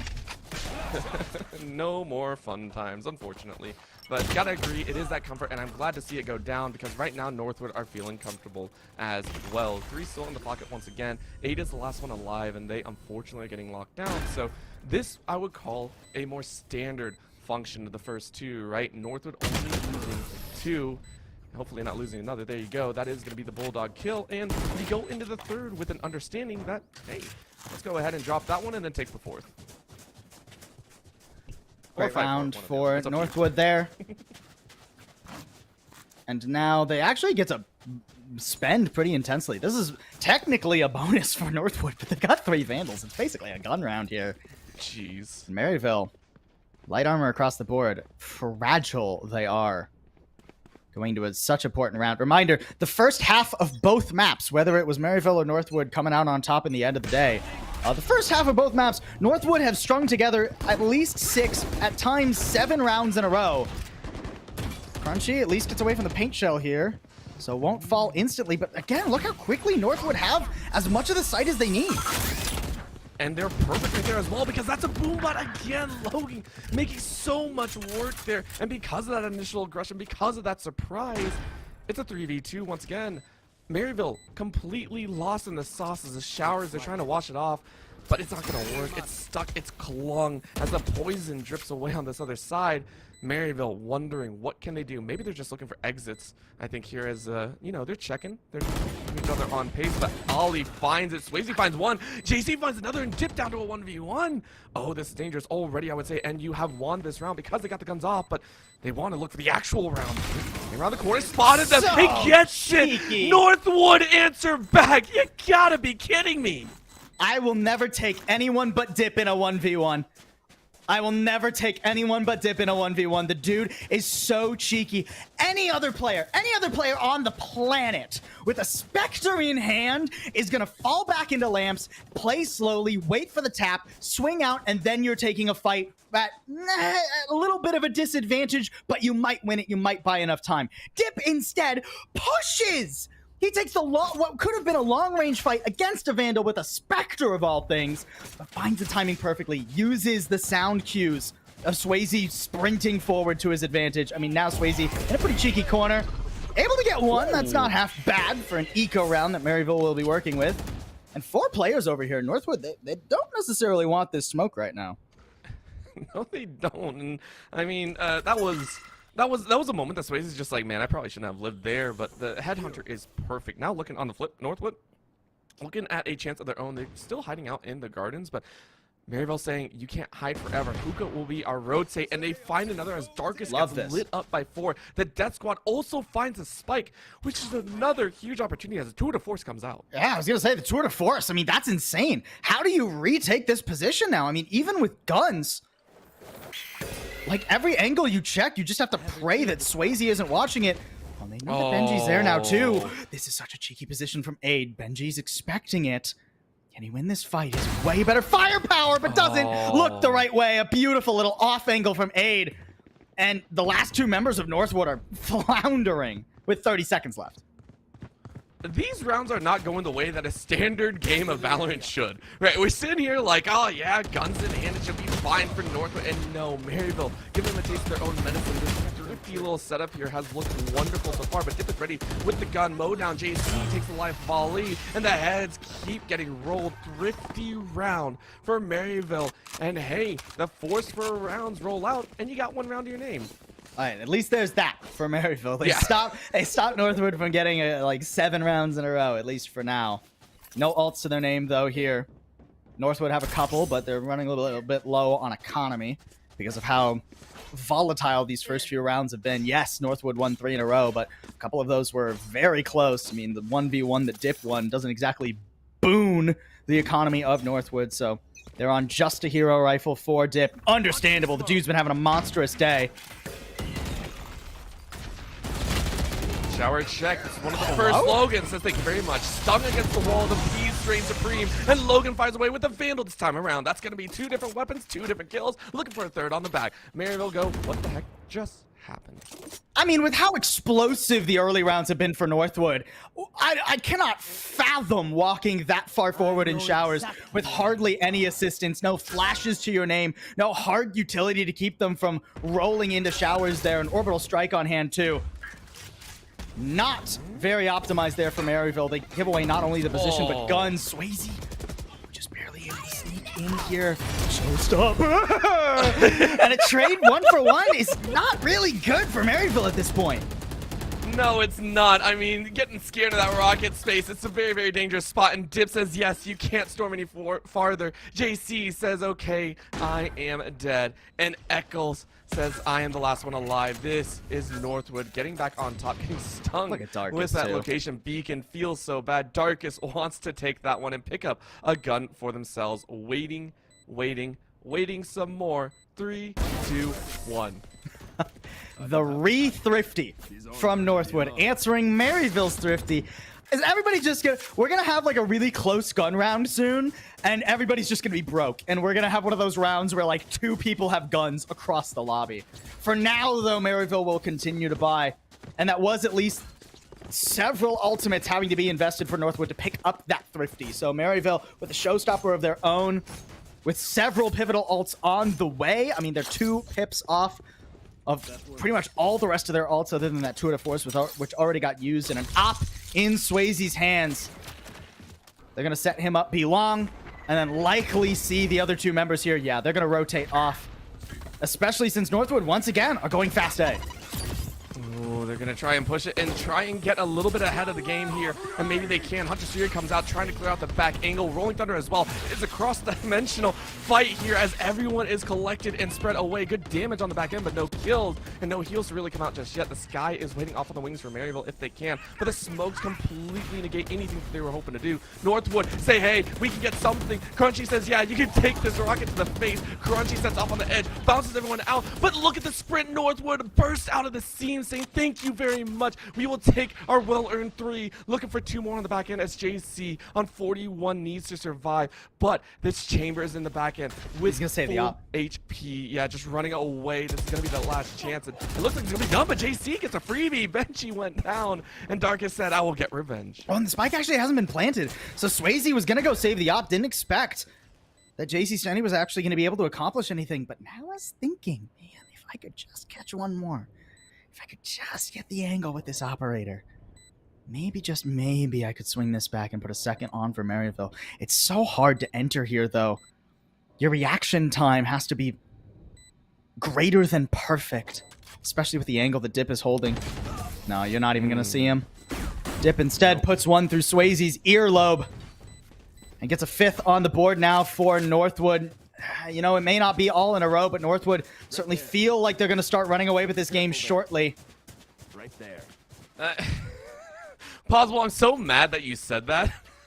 I'm so mad that you said that because the last time we said anything like that, we saw a run back from the other side. Like, orbital. I'm so mad because we came into this just like Northwood got it. Northwood are going to hang on, but the stories are writing themselves here, and we'll see if MU can find something else. It is going to be the Viper Spit to cut off that A mid choice. But instead, it's going to be a walk around to shower. So a great call here from Northwood to try and challenge MU still. Floundering to decide, or not exactly floundering, but checking themselves to figure out exactly how they want to finesse this one. A tuck back by teleporter on the long side could call for a quick rotate if they so wish, but that would be straight into enemy hands. So they have to be careful. Aid ready. Do you see this push forward? Instead, you back away and give space. Yeah, that's good. I mean, Aid cannot by himself a brimstone afford to try and hold on to showers, right? You have to sort of jiggle peek this, and actually from a risky angle too.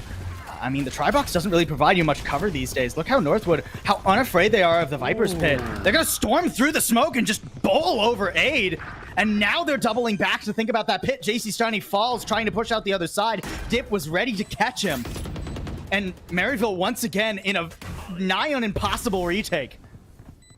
I mean, that was a phenomenal clearance, right? We couldn't even see it. That's how good they were. They just ran through everything, taking out 2, and now the last defenders. You see 2 hopped up here in the heaven side, and then 1 through connector. It's just not going to be enough.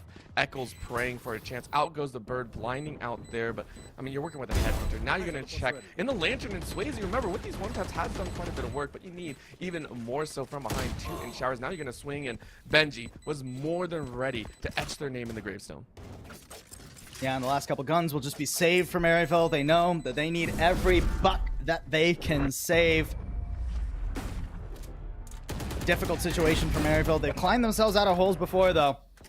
They can put a few more. I mean, if we get another 4-8, who knows what could happen as we go into a second round. And a timeout now as Maryville realize that they really just haven't been able to do much to Northwood at all. I almost want to wonder, because again, we saw the same thing in game number 1, right? With Northwood on the attack, it feels like just the comfortability of running on this attack just gives them such an extra energy boost, and Maryville just can't keep up. Remember, it took them quite a long time as well on map number 1 to really bounce back after that initial frag out and loss of rounds in the first half, and that's where we saw the sprint back. So at this point, it might just be damage control. Maryville just saying, hey, get the rounds we can, keep it at, you know, maybe 3 or 4, and we'll see what happens on our attack. Well, and Northwood, I love the pace that they're setting because they are playing a bit of an unorthodox composition themselves, specifically in their flash agent, right? You don't see a ton of breach on bind these days. Not that he's unusable, but it's almost 100% of the time going to be Sky. But Darkus is so comfortable on the breach, Dip is so comfortable on the Sova. Both are runnable here, and they allow Northwood to pull off these very fast executes where you don't have to have one person sort of juggling information and flashes at the same time. If you get info, you can flash instantly. That allows Northwood to pounce before Maryville get a good reaction time, before they can rotate around, before they can potentially set the op up in a favorable position. The op that Swayze is again going to buy into with just light armor to his name to assist it. I mean, he had an unbelievable map 1 and was doing great on Haven with the op, so it certainly feels like if he doesn't start getting value, Maryville are going to continue to struggle. And what a read, the fault line stopping Maryville. I mean, okay, they do manage to get Darkus, who didn't have any assistance. Not really convinced with the fact that he took that fight. Swayze again ripping through, and I love it, right? This timeout seems to have done work. That's gonna be a blind fire, which allows Logan to actually find aid in the interim, and follows up with a second, a third from Benji behind, and man, it was looking good for a moment, but as you said, that op put out power, but only a few in number, so Northwood, once again, still in firm control with 3 alive and the spike down. Never gonna stop pushing through those smokes, man. That has not worked the 3 times that they've done it. Stani has isolated Logan, but no, Logan. Better fulcrum of vision there. The further you are from a corner, the sooner you see someone going around it. Eccles, though, with a nice little swing. At least makes it a 1v2. But, I mean, this crossfire's so impossible to break. Unless Northwood mess this up. No. Perfection in a 1v2 there. That's exactly how that should go. If everyone in the lobby plays it right in a 1v2. And Northwood maintain an unbelievable lead. I still love the fact that Eccles knew what was about to go down, right? Like the read of, I know what this is supposed to happen. I know how this works. I mean, I'm not going to enjoy it. Let's not forget, Eccles has played among the best players, right? In the world. Yeah. has been a tier 1 player. It's not that the individual talent on Maryville is falling by the waysides whatsoever. It's that Northwood have been together as a team. I mean, Logan's a new element, sure, but he's slotted so well into where Ferbsa used to sit. Now he flies forward with the showstopper. I had a good feeling about it. Still technically gets 3 out of it. All right, yeah. All right, good feeling justified. Good feeling, feeling great now, right?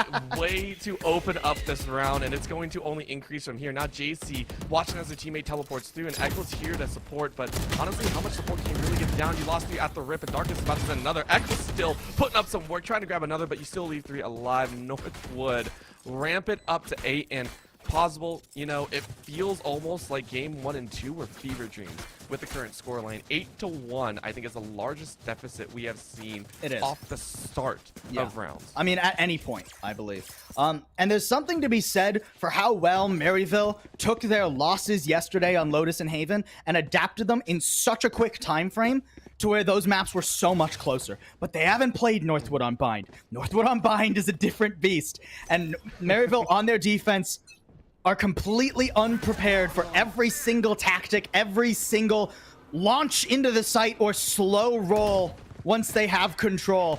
I mean, Northwood have hardly even looked at the B site. All of this is just A takes. They've gone B once.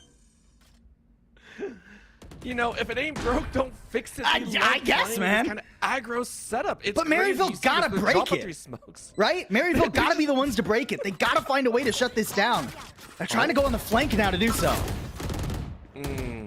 It was a good attempt. It was a good idea, but there's still 2 more backing up. 2v2, Pincers on the edge, and Ollie shuts that down. Again, Northwood deny the orbital strike only for flavor and a little bit of fanfare, as that is going to be depth around in the corner. A little jump up as Swayze tries to take a pick, but you can't get much. Logan fading time and time again to take a 9th here. I mean, that is well-deserved. 8-round dip, really dip. Northwood are such trolls, man. They're having so much fun. Oh my god. You can tell that they're having a wallop of a good time now that they are this far ahead on this map. I am impressed. I am thoroughly impressed. Any other team, I feel, would have been shaken by the fact that a team that you had defeated not 72 hours ago, not weeks ago or anything like that, literally 24 hours ago, that you had beat handedly, fought to a game 3, and yet there was not a hint of difference. Even when Swayze gets these sort of kills, Ollie is ready with the orbital strike. My namesake claims a kill and wants another behind. MU wondering what can they do from here. The Seekers went out, but they're a long ways away. They show that it's an A site once again.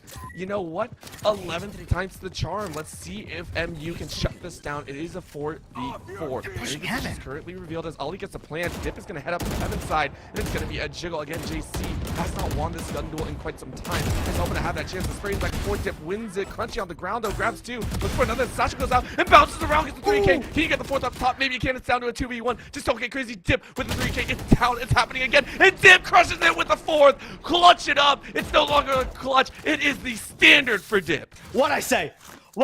I'm never taking anyone but Dip in a 1v1. Anyone but Dip. The dude had less health. His position was known. And he's still no fear. He knows he's going to win that gunfight. Swings out into Crunchy, dominates him. Really good play from Northwood in that round, too, recognizing that they have to go back site. They leave Darkest on an island. He throws the Rolling Thunder at the players flooding in from the flank behind them. And even though he dies, that buys enough time for the rest of Northwood to pry JC Stani from that Heaven position and get themselves somewhere where Dip can go for an insane clutch. 4 in that round. 10 rounds total. And even with Benji dying here, Northwood are making more than worthwhile on the other side of the map. Okay, I mean, it's trades. Low health, though. It is low, and I mean, there's Dip, right? Dip's ready to go once again. JC's trying to bait out, trying to jiggle outside of the window.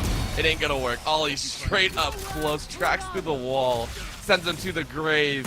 Hunter's tree, more like Hunter's call, as a 10-round lead. Northwood only need 2.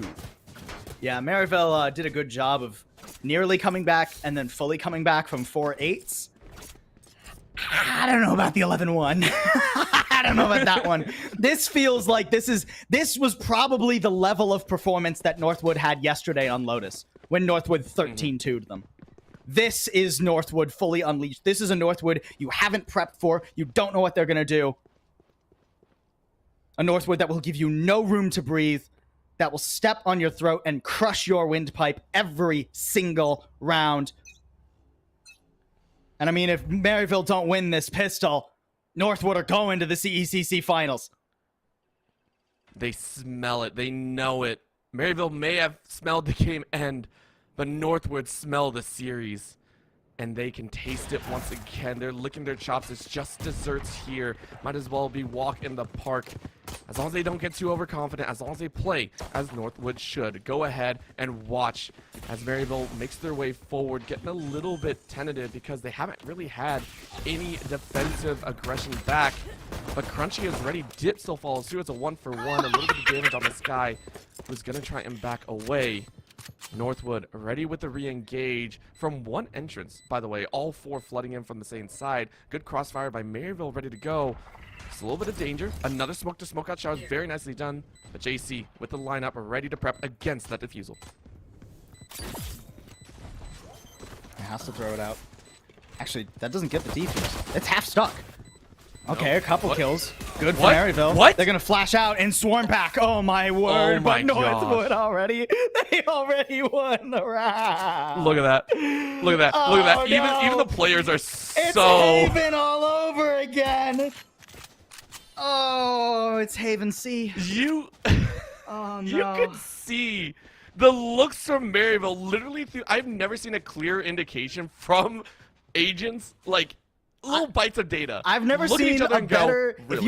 If you were to look up in a Valorant dictionary, right? Like you use Valorant to describe dictionary terms. That end of the round was the picture under dumbfounded. Just like like aghast. Maryville. They have to force. They have to buy. At least they got a spike plant in the previous round. And at least they get a pick here. But it's such a tall hill to climb. Oh no, Ollie's ready. Ollie with a 2K, and this is the danger. We said there were only 2 more. The blind goes out, but it's going to do next to nothing. The smoke only covers their lowly HP bars. Hookah's getting pushed as well. 8 is ready to go, but that's going to be Darkest to finish it off and put it at 2-2. Looking for another run. The spike is currently down, but Dip is ready to dance. I'm not sure if MU are ready to get down. JC is ready, though. Benji picks their life, and it's going to be a kill by Dip, but they can't clutch it out. It is going to be MU to take a second, but they got to run perfectly from here on out. One bullet is the difference there. If Dip had even so much as tagged Aid had 21 health, we would have been done with this series. Instead, Maryville get one more chance. And look how calm and collected Northwood are. They're like, yeah, Logan, you can buy a sheriff. Well, you know, it's fine. We have so much time. We don't need to invest. We don't need to worry about them flipping that. They forced it. And Maryville, like you said, perfection from here on out.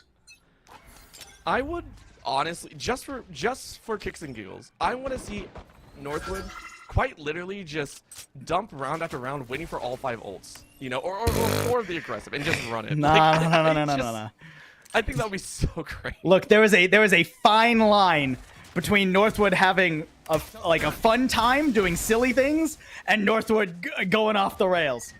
Or at least once upon a time there was. I haven't seen that Northwood in a very long time. It's been almost 2 years. But let's not awaken the beast. Northwood, it's fine to not buy anything here, but they'll invest as soon as they have money. All right, well, they'll give it a shot right now. Or they'll win on a thrifty. One of the two. So don't put that in there as well. Look, I've seen it happen before. That's all I'm gonna say. I've been in a game where it was Northwood, and they were on match point for forever. Oh my and gosh. Then they finally won a thrifty. No. Oh my gosh, no, it can't be right here. It can't end like this. Don't let it end like this. The defusal comes through. Out to the wall to go. JC gonna spam, and JC gets it. No sneak defusal this time. It will be a clutch shot for MU. We said it had to be perfect. That was anything but they keep themselves alive just barely from the line of death. If Ollie has 20 more health there, Northwood win the game off that round. I just so we're all clear. Just so we're all on the same page. If Ollie has 20 more health, that spam through the box doesn't do enough damage, and Ollie just sticks it and wins. Still, an orbital strike in his pocket, matched only by a showstopper for Maryville again on their attack, and now guns for Northwood. It was that close on a thrifty. And the showstopper gets squat, nada, zip, zelch, other than some space up short. And maybe that's all they can get, because right now that was the bait. You can take a look to rotate around, just trying to force them out and wait. But look at that, the orbital strike, as you said, comes out and cuts off Fuka. All of a sudden, that open space that the that the showstopper grabbed is gone, and because of that, it's now a rotate of the rotate. Go ahead and chase back into a mid and hope, or into a short, and maybe get a glance. But the Cypher is going to call it out, say, hey, you can't go this way without me knowing. Smokes go down once again, but Benji said, hello? thank you very much. I got all the info in the world. Stimpack gonna rush them forward, but MU have got to be ready. This is gonna be aggression right out the gate. Not a chance to wait. And again, the camera's still getting so much information.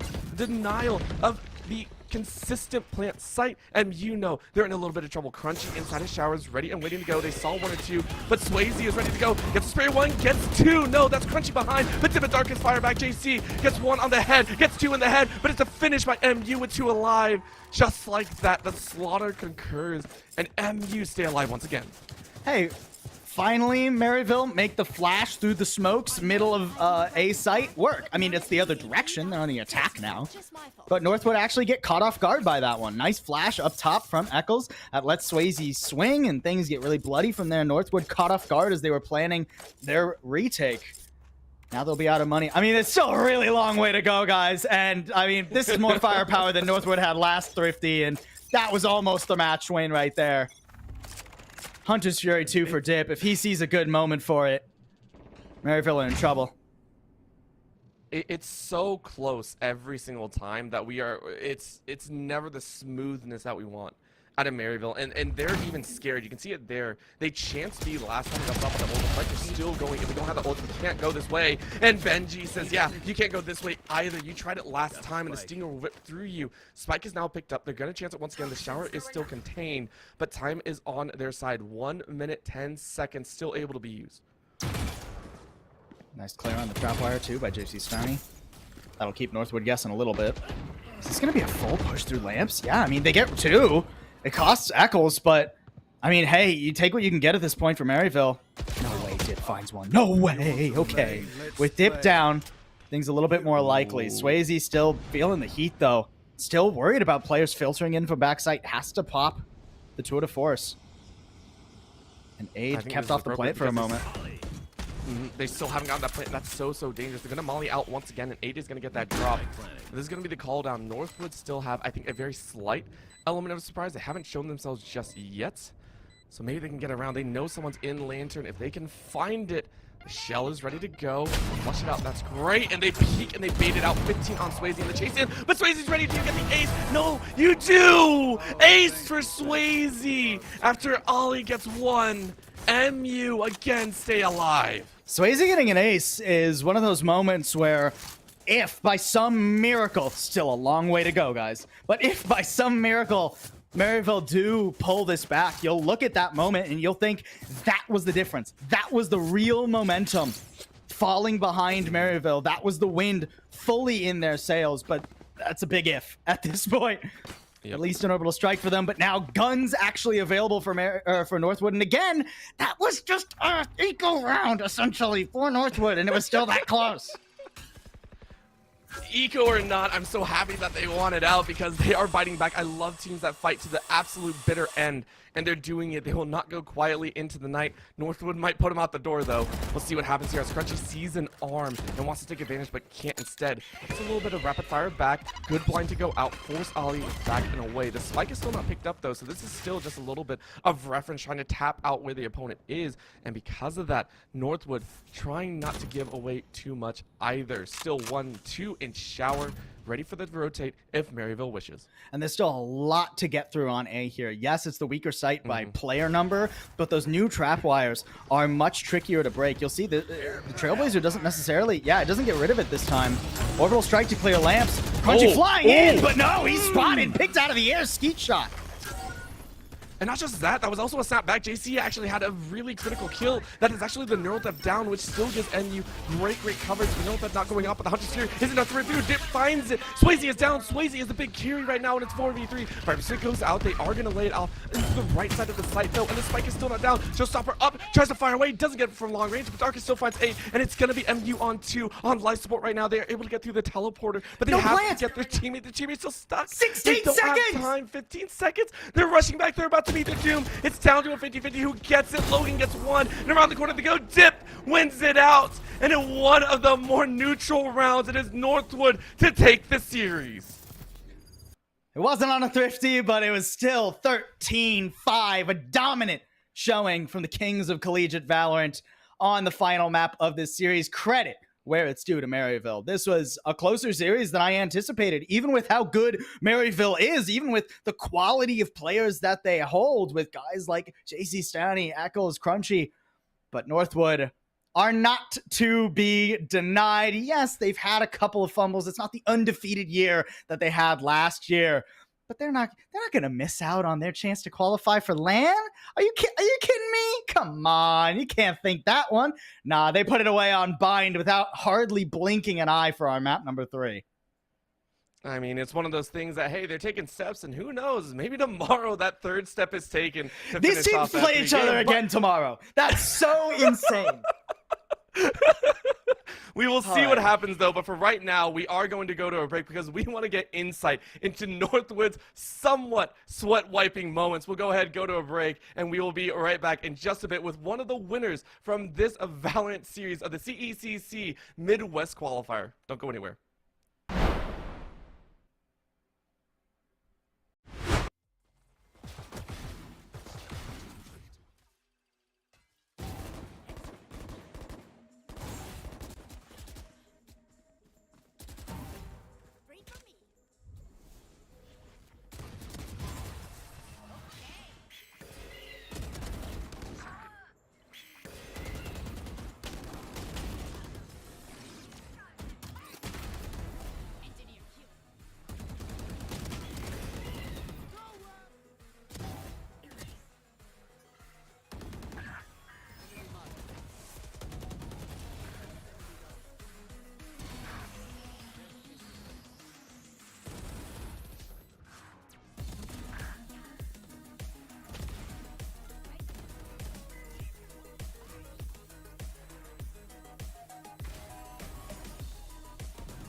With such a fantastic series on hand and two amazing teams fighting back-to-back, we had an awesome time here tonight. I mean, there was so much to talk about. Number one, the run back, the saltiness of it all, and then having a surprising outcome into that finale. I mean, you and I were speculating a lot, but I think we should stop speculating as we do have an interview here with Logan of Northwood, bringing it in and letting us know exactly what went on. Logan, how you feeling after that series there? Feeling good. It's the second time we've played them this week, and it's a big win. Yeah, I mean, no kidding, right? Let's just zoom out to start off this interview and talk about like general collegiate Valorant stuff, because obviously you're the only new player to Northwood's entire Valorant program this year, stepping into some big shoes to fill as well with Ferbsa. But how do you feel that transition's been going for you? Because you're looking great right now. It's been good. The boys have been really good at, transitioning me into that role. And, Ferb's a great player. He couldn't have done that without the support of his boys. So, they support me really well. Nice. I love that. And I mean, let's talk about this match then, because you just said it. We've been talking about it all night. This is this second best of three you'll have to play in 3 days against Maryville. Yesterday, you guys kind of took them to the cleaners. Let's be honest. It was 13-2, 13-7.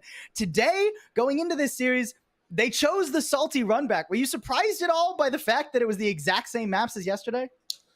A little bit, but, we kind of expected them to, look over all the games that we played yesterday and then try to make adjustments compared to what we did.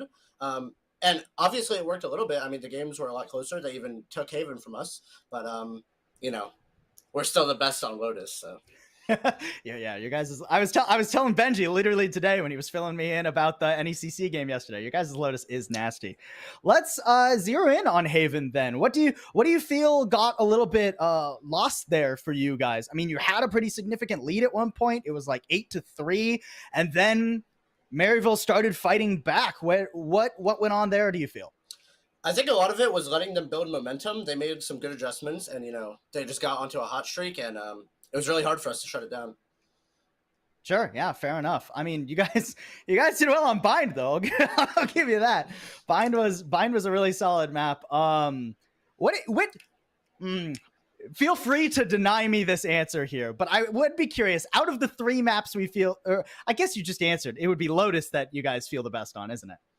Yeah, but Okay. our Bind's kind of a pocket pick here. We run something that's out of meta, and we smash a lot of teams on it, so feels good. Yeah, the Breach is an interesting adjustment. There's not many teams that are actually running the Breach right now on Bind. Is that because Darkest is so good at it, or do you guys feel like you have a read beyond the other collegiate teams on what Breach is capable of? I think it's a little bit of both, and I think it kind of goes beyond collegiate as well. We just feel good with Breach on the map in general, and we have a lot of really good plays with the Sovadar and, me flying in across the map. So, yeah. I mean, my Darkest is also great at Breach. So, yeah, that's very true. Yeah, no, I mean, I think statistically last year was the #1 Breach player in the country by a pretty wide margin, if I remember correctly. Yeah. I think it was him and Teague were kind of close. Teague was kind of close, and everybody else was far behind. Yeah. Well, I mean, now let's talk big scope, right? Obviously, you guys got CVAL tomorrow. CVAL, hopefully we'll get to hear more out of you on that sort of thing. But keeping with CECC, you guys have now officially qualified for the CECC finals later on this school year. Logan, you weren't with Northwood the last time this team won, but now you're here. You guys ready to get the two-peat? You excited to hit up LAN? Of course. And, last year, I lost to them in finals. Yeah, pretty close game. We actually watched it today as a team and, kind of crushed my heart a little bit, watching myself lose. But, I'm excited to win it this year with the boys. There you go. Love it. That's amazing, and especially integrating into the team. I got to ask, because I'm sure there were a lot of people along the way to help you out. Logan, anyone that you would like to give special shout-outs to, anyone heartfelt thanks or anything of the sort that have helped you along the journey, or anything to your fans that definitely tuned in here today? So a couple people, my whole family, they've been super supportive, my whole life through all of these sports, everything. My girlfriend and Lear, if you're watching, I love Lear. That's my dog. Yeah. Alrighty, well, there you go. Just a few quick shout-outs, but very, very impactful. And again, congratulations on your victory here tonight. Thank you. With that, of course, we are done for the evening, but there's so much more Valorant to be watched for coming up tomorrow here with Esports U. We got the Fighters Cup presented by the United States Marine Corps. That'll be starting up, I believe, early in the morning, so of course, tune in to all the fun action that'll be running throughout the day right here on this channel. But that'll be it for us here tonight. My name is Ordle. With me has been Possible, and we wish you all a farewell.